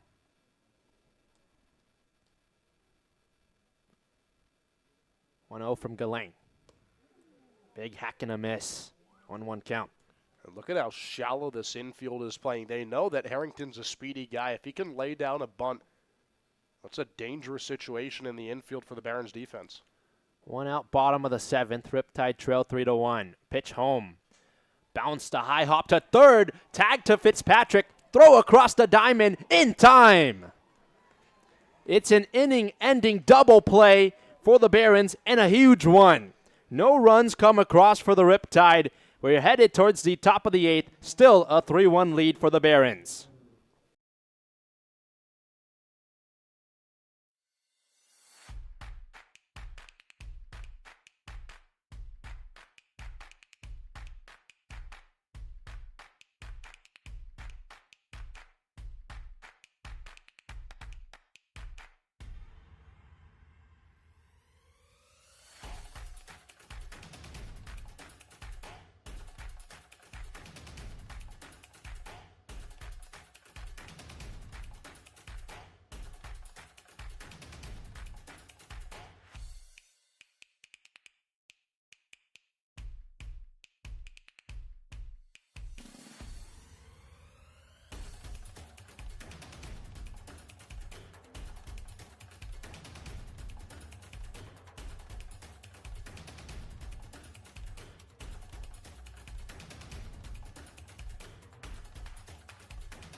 Riptide down 3-1 against the Barons. We're in the top of the 8th inning. Alex Umland is out there for the Riptide, making his Orange County debut. Right-handed pitcher at a UC Irvine. Alex Umland, an interesting guy. He hasn't pitched in 2 years. Committed to Oregon as a freshman, didn't pitch for the Ducks. Redshirted, went to UC Irvine, and then didn't pitch in a game this season with the Anteaters. So, first live baseball action in 2 years for Alex Umland. We'll see how he does here in his first inning out with the Riptide. Similar situation to Brian Harbour, who hadn't pitched in over a year. It's Clayton Williams and Del Villar due up in this inning. The first pitch as a Riptide from Umland is a strike. It's an 0-1 count. Umland actually played against the Riptide last summer as a member of the Conejo Oaks. 0-1 misses low. It's a 1-1 count, so he's a CCL champion. Experience playing here at Great Park for Alex Umlin. 1-1. Inside 2-1 count. It's been interesting. He's only had summer ball action last season with Conejo, here with the Riptide, but then, didn't play at all for Oregon or for UC Irvine. Elijah Clayton here, 0 for 3. 1-2. Another fly ball out towards center field. Hunter Harrington tracks it down. That's the 4th fly out for Elijah Clayton today. Riptide pitchers have things working. 6 straight outs for them out there on the mound. It's combined between Frosto DeBella and Alex Umlin, who just got out number 6 there with a fly out. Here's Nathaniel Williams. We've seen multiple Riptide pitchers make their debut today. Brian Harbour, of course, Noah DeBella, and now Alex Umlin. Righty on lefty matchup. Swings at the first pitch. Sails it by the glove of Boudreau at third base in a left field. Rounding first, he's headed for second. In there, standing up. A double for Williams and a runner in scoring position with 1 out here in the top of the 8th. Right, and earlier you mentioned the 8-game hit streak for Nathaniel Williams. He was 0 for 3 coming into that at-bat, but he's able to push it, keep it alive, and stretch it out to 9 games. So he's on a really good stretch, 9-game hit streak. Here's Jason Del Villar. Had a single in the 4th. He was hit by a pitch in the 1st inning. A chance for the Barons to extend this 3-1 lead against the Riptide. It's 7 hits for the Academy now. 3 runs, of course. The Riptide 4 hits to 1 run. He went around on that pitch. It's an 0-1 count. Alex Umlin, an interesting guy. He's a humanitarian out there on the mound. His family has adopted foster dogs. He's refurbished elementary schools around Los Angeles, helped families and communities that were impacted by the Palisades and Eaton fires. So quite the humanitarian there in Alex Umlin. 1 away, pitched. High bounce to third. Boudreau on the run, shuffles and delivers, or rather that's Slater Nunez who's taken over at third base. It's out number 2 regardless, and up comes Nigel Buckley. So some changes for Brian Evans. Nunez is taken over at third. Dennis Fitzpatrick stays at second. That looks to be the only change. So here's Jason Del Villar, or rather Nigel Buckley. Del Villar was just retired. He scored 1 of 3 runs so far today for the Barons. Alex Umlin looks for out number 3. Peeks at second. Pitch home. In the zone for strike 1. A walk in the 4th and a single in the 6th for Nigel Buckley.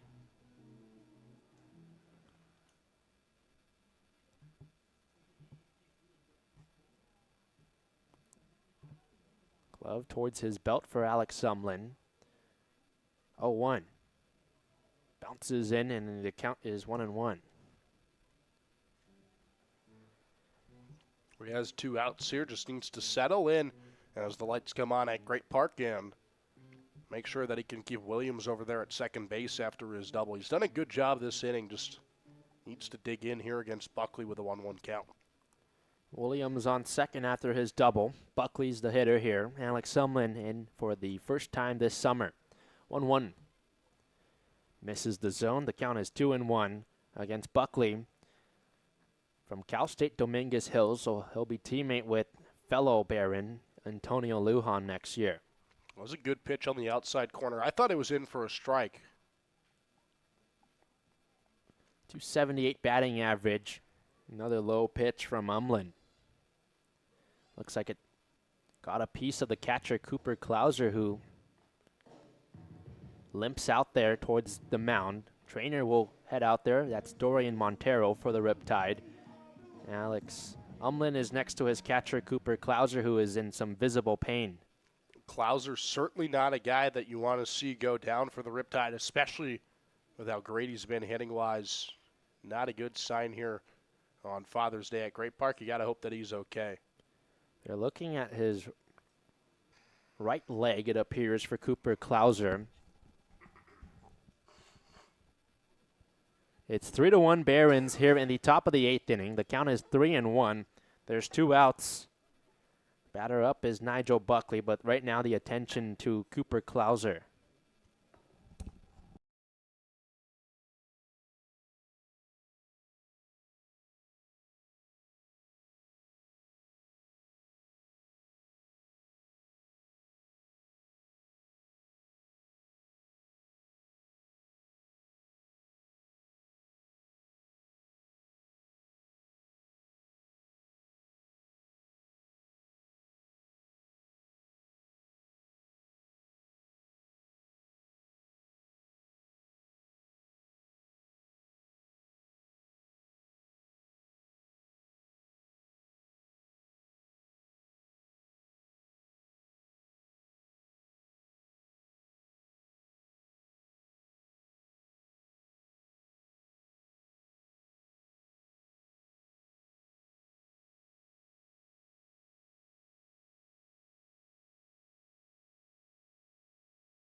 Welcome back to Great Park, top of the 8th inning, 3-1 lead for the Barons. Cooper Klauser, Orange County's catcher, has exited the game with an injury. Noah Neufeld has come in to catch to take over for Klauser.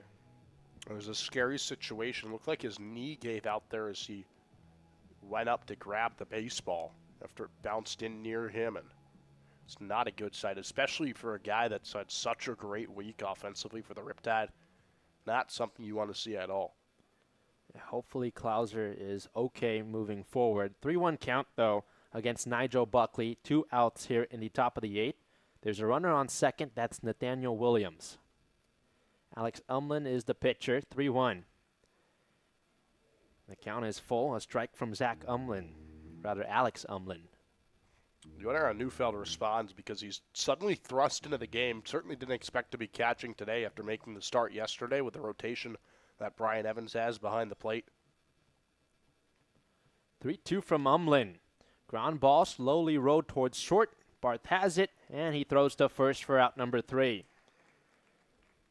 It's no runs on 1 hit and 1 left on for the Barons. Bottom of the 8th coming up next. Orange County looking for 2 runs. They've got Tiller, Neufeld, and Barth coming up next when we come back.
Welcome back to Great Park. Bottom of the 8th inning, the Riptide trailed 3-1 against the Academy Barons. Justin Tiller, Noah Neufeld, and Connor Barth due up in this inning for Orange County. Inning starts with Tiller, who's 0 for 3 today. Jared Galang is back out there for the Barons. Righty on lefty matchup. First pitch low and inside. And a 1-0 count against Tiller. Well, Neufeld, who's on deck, certainly didn't expect to be out there today, but he was thrust into action after the injury to Cooper Klauser in the top of the inning. So he's over there on deck in the catcher spot. 1-0 is rolled hard in a left field for a single. Justin Tiller, a leadoff knock for the Riptide here in the 8th. Wayne, you said earlier Tiller was due for something, and there it is. Leadoff knock to get aboard and set up an opportunity for Noah Neufeld, who's now hitting for the first time after he had to come in. Yeah, hitting in place of Cooper Klauser, who left the game early. Neufeld took over at catcher, and now he's up for the first time. .235 batting average this summer for Noah Neufeld. Pitch sent back foul. An 0-1 count against Neufeld, who played last night against the Blues. He was 1 for 5 with a double, a run scored, and 2 RBI.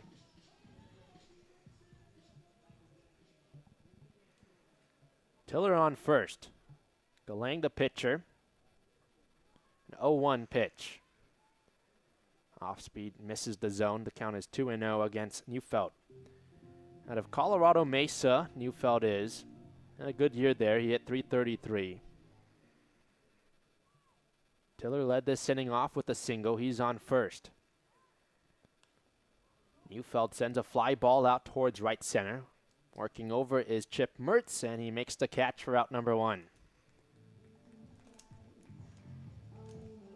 Yeah, can't really afford to squander any opportunities here late in the ball game, but unfortunately Neufeld does that with a fly out to right. We'll see what Connor Barth can do with 1 out and Tiller aboard. Connor Barth today was walked in the first. He was hit by a pitch in the 6th inning. Riptide looking to string together a couple hits and find some runs, down 3-1. There goes Justin Tiller. The pitch is a strike and an easy stolen base for Tiller. He's in second. Yeah, it might be the most free base path I've ever seen anybody take. Tiller took off way before Galang had even fired to the mound, and nobody recognized it. Because of that, he's over there at second. 4th steal for Justin Tiller this summer. A swing and a miss from Connor Barth, and an 0-1 count. Or rather, a 1-1 count.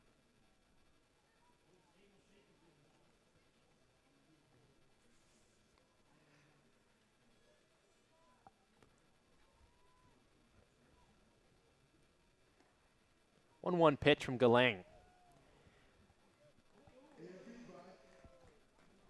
Or rather, that was strike 3. The count must have been 1-2 against Connor Barth. So that's called strike 3. Galang gets the strikeout of Connor Barth. Apologies there, and up comes Tatum Marsh. 2 straight outs now after the Tiller single. He's over there at second after the stolen base. You have to find a way to at least get him in. If not, it's going to be a very tough 9th inning for the Riptide. First pitch swinging for Tatum Marsh on the run to short. Clayton makes the play. Riptide get the hit from Justin Tiller. They're unable to make anything out of it. 3-1 the lead for the Barons as we head to the 9th inning.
3-1 ball game. The Barons in front of the Riptide here in the top of the 9th inning. Aiden Pham alongside Avi Singh with you. Brad Grindlinger, the new pitcher in the game for the Riptide.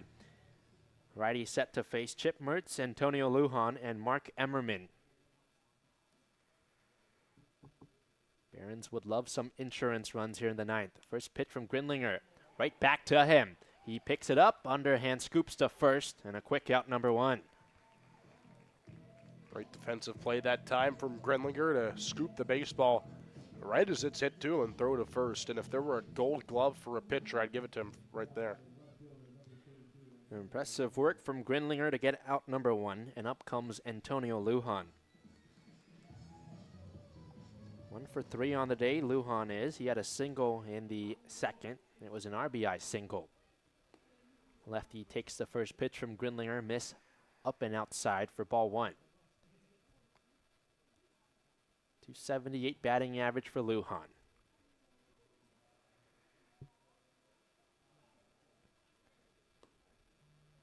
1-0 once again misses away. The count is 2-0 against Lujan, the left fielder. Switch hitter also batting lefty against the righty, Grindlinger. Not surprised to see Grindlinger out here. Traveled yesterday up to Slow, but didn't play in the ball game, so he's out here today. Now Long Beach State undecided at the moment. 2-0 drops in the zone. It's a 2-1 count against Lujan. Well, it must be annoying for a pitcher if you go all the way up on a nearly 6-hour bus ride, don't play, and then have to bus back down for 4 hours. Spend a whole day up just to sit and watch the ball game. 2-1. Sent foul on the left side. The count is 2-2. That is unfortunate. How was the slow trip, by the way? I never asked you. It was pretty fun. I mean, it took us forever to get up there with the traffic up to Ventura, but once we got there, it was a great ball game. Obviously, the Riptide ended that 13-game slow win streak, and then the bus ride down was a good 4 hours of sleep. You slept on the bus ride? Of course. Okay. No Netflix, no YouTube, anything like that? I was doom scrolling at the end there. Okay, got you. 2-2. Fly ball to left. Montgomery on his horse. It's over his head and rolls towards the wall. Lujan in a second. It's a stand-up double here in the 9th for the left fielder. Those friends call him Tones, and they'll be yelling Tones after that one. Second hit of the day is a double. And just like that, some insurance for the Barons over at second base with 1 out here in the top of the 9th. Brings up Mark Emmerman, who has walked in the 4th. Riptide will get their chance in the bottom of the 9th. The question is, how many runs are they going to need? Right now it's 2, and they're trying to keep it that way. And again, that 4th inning, 2 outs, bases loaded. 2 RBI single from David Aguirre. If Frosta was able to get that out, you wonder how different this ball game could be right now. Yeah, certainly the Riptide have shot themselves in the foot. 2 errors already in this game. I mentioned it earlier, 3 errors yesterday, but the 10 runs offensively negated that. 2 errors here, you're down by 2 runs. That's not the kind of stuff you can do as a pinch runner comes into the game for Antonio Lujan. It's Sean Ishii, number 31. No surprise there, taking over for Antonio Lujan on the base paths. Ishii is a speedy guy. We had just 1 stolen base on the season for Ishii through 5 games. First pitch to Emmerman from Grindlinger, misses low and away. 1-0 count. Academy Barons have been impressive this season. Very gritty baseball team they have as the 1-0. Bounce to third. Glove by Nunez. Looks at second. Throws to first. Tiller has it. Thought about throwing to third. As Ishii was taking off, he slides in feet first safely. And there's 2 outs here in the 9th. So the Riptide get the out at first, but the pinch runner and Ishii does his job and gets over there to third base. An insurance run just 90 feet away for the Barons. Already up by 2, but if they can go up 3 in the bottom of the 9th, all they have to do is get 3 quick outs. Up comes David Aguirre. Strike from Grinlinger, 0-1 count. And you mentioned them. They're a very gritty squad this season, the Barons are. Usually they're at the bottom of the CCL South, save for the affiliate teams, but Arroyo Seco seems to have taken their place in the season so far. It's a Barons team that can keep up with good ball clubs. Beat the Riptide last Sunday, leading them here today. Beat Conejo last night as well, and had a pretty good battle with the Slow Blues. 1-1 count against Aguirre. Pitch from Grinlinger. Fly ball out towards shallow right field.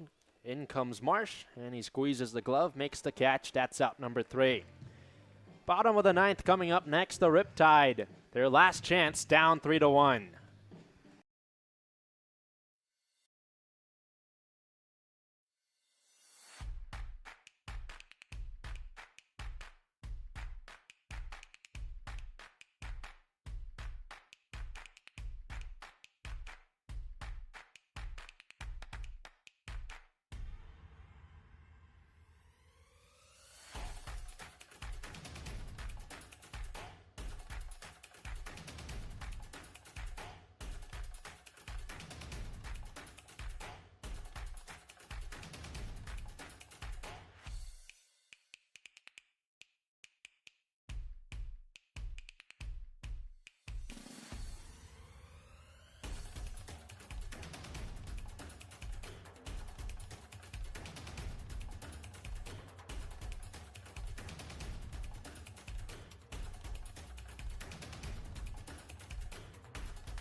Bottom of the 9th inning here in Irvine. Aiden Pham alongside Avi Singh with you. The Riptide trail 3-1 against the Academy Barons. Jarrett Sabo leads off this inning, and Avi, you might remember, Sabo was coaching first base today for the Riptide in place of Andrew Ramos, and now he's pinch hitting for Sean Romero. It might be the first player ever in a game to coach and hit. Galang's back out there. His first pitch to Sabo is in the zone, an 0-1 count. Of course, that has to be in the modern era, though, because way back in the 10s and 20s of the 1900s, there would be player managers for baseball clubs, but obviously that's not really a thing anymore.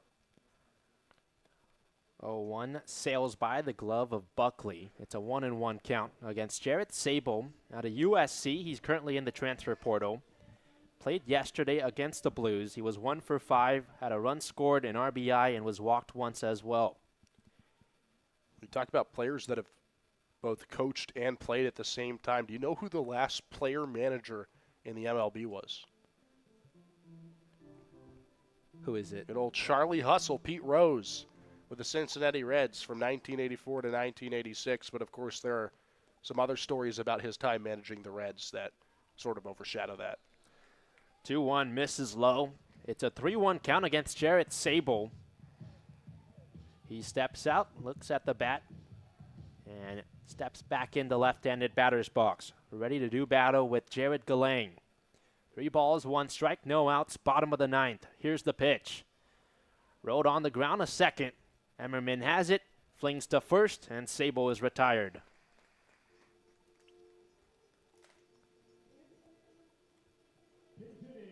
Well, the Riptide have an exponentially tougher job here with just 2 outs left in the ball game. Slater Nunez, who came into the game for Bradley Boudreau at third base, is up. So first at bat of the day for Nunez. .229 batting average. He takes the first pitch from Galang. It's in the zone and an 0-1 count with 1 away. How about the trust in Galang from the Barons to have him go out there and pitch in his 3rd inning, try and get the save here up by 2. Amari Yolas have been warming up in the bullpen forever, but they've kept him in there. And Galang is the guy that's given the opportunity.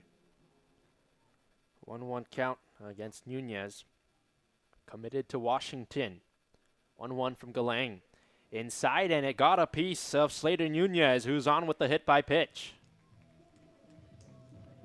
Fourth Riptide batter to be hit by a pitch today, or actually the third because he was hit the first time around. So 3 Riptide batters have been hit, Nunez twice.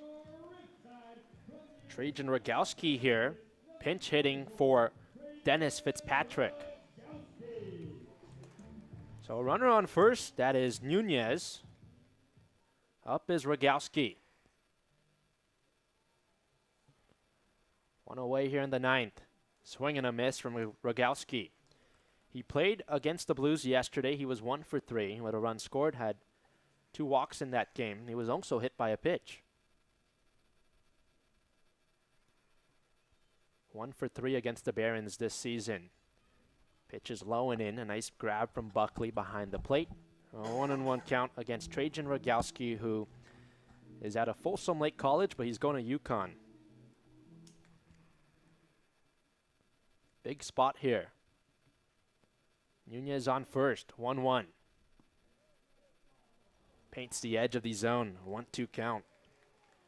Galang looking for the strikeout here. It would be the 6th of the night for the Barons pitching staff that has really shut down this Riptide lineup. 1-2. Swing and a miss. So Rogowski strikes out the Riptide down to their final out.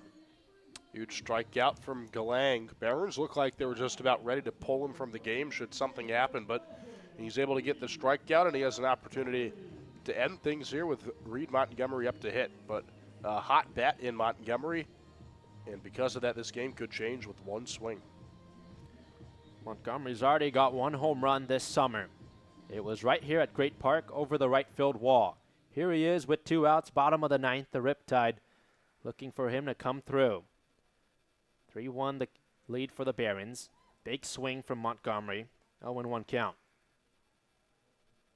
A single in the 5th and a double in the 7th tonight for Montgomery.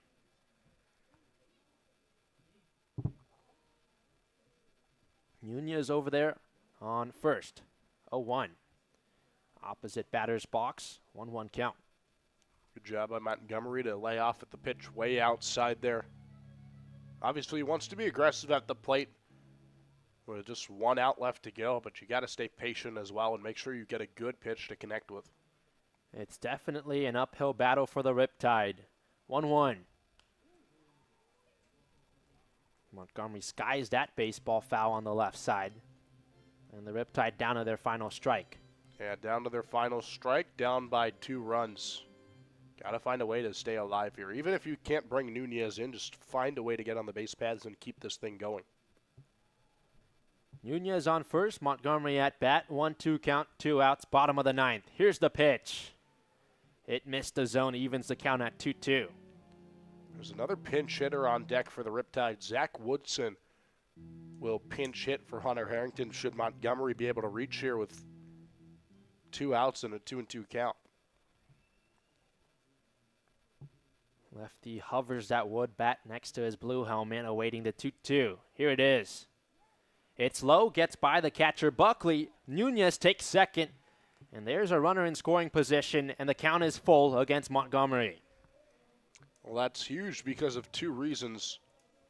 1, Nunez is now in scoring position. 2, Montgomery stays alive and can work a walk. Not the worst situation in the world for Galang to put him at first and set up the force. 3 balls, 2 strikes, 2 outs, bottom of the 9th. Barons up 3-1. Pitch. Down the left field line, and it drops foul. Redo 3-2. From what I understand, the Barons and Riptide played on Father's Day last year, correct? I can't remember that far back. Because I was told that, obviously this is my first year here, but I was told that the Riptide walked off the Barons on Father's Day last year. You know what? I think you're right. Actually, now I'm starting to remember. And the question is, can history repeat itself here? 3-2. Montgomery drills it in a right field for a base hit. Around third comes Nunez. He's in a score, and the Riptide make it a 1-run lead for the Barons. An RBI single from Montgomery, who comes up clutch. Yeah, no surprise that Jared Galang's day is done here after giving up that hit to Montgomery. So we'll expect to see Amari Yolas out of the bullpen and look to get that final out for the Barons. Zach Woodson, the pinch hitter for the Riptide. All the dramatics building up here at Great Park. Riptide down to their last breath. 3-2 ball game. Barons in front. A pitching change for the Academy Barons. We are coming back, and don't go anywhere. It's a good ball game.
What a ball game we have here in Irvine tonight. 3-2 the lead for the Barons. We're in the bottom of the ninth.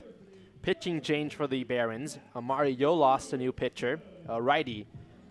Reed Montgomery moments ago, a big RBI single to score Slater Nunez.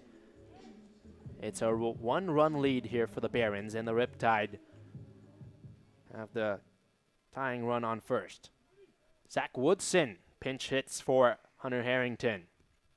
Yolas's first pitch is way outside. Well, the good news for the Riptide is that through 4 games, Yolas has a 10.38 ERA. So with 2 strikes here, this is a guy that you'd look to put some damage up against and at least send this game to extra innings. 1-0 count against Zach Woodson. The pitch. Swing and a miss. That's strike 1. 1-1 count. That's the problem right there. Woodson knows how to get on base. He has a 432 OBP, 7 walks and 5 hits, including 2 yesterday, but he leads the team with 11 strikeouts, so it's really a 50-50 chance anytime Zach Woodson's out there to bat. 1 for 3 against the Barons. Pitch. Called strike 2, and the Riptide once again down to their final strike. A 1-2 count with 2 outs here in the bottom of the 9th inning. Orange County trails 3-2 against the Barons, who are looking for their second win this summer against the Riptide. Zach Woodson is the man up. Yolas, the pitch. Didn't go around, or rather they appealed a second. Didn't go around, and the count is 2-2. Well, losing on a checked swing would be a really sucky way to lose the ball game, and thankfully that didn't happen here. Woodson out of Pepperdine. He's up, and the Riptide need him to come through here. Either get on or get a hit. 3-2, rather 2-2 in the air towards left. Ishii works over. He makes the catch, and that's the ball game. Riptide fall 3-2 against the Barons. Yeah, for some reason they just can't beat this squad. Lost last Sunday, lost this Sunday, but they did beat them on Tuesday. Although, you know what? You'll take the results that you had this week.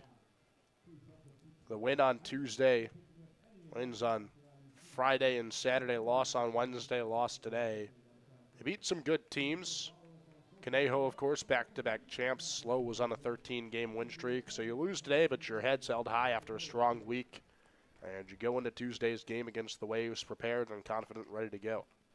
It's a long summer. The Riptide fall to 11-4 on the year. The Barons improved to 7-6. They've now won 2 straight. Both of these teams will meet each other once again on Thursday at MLB Academy.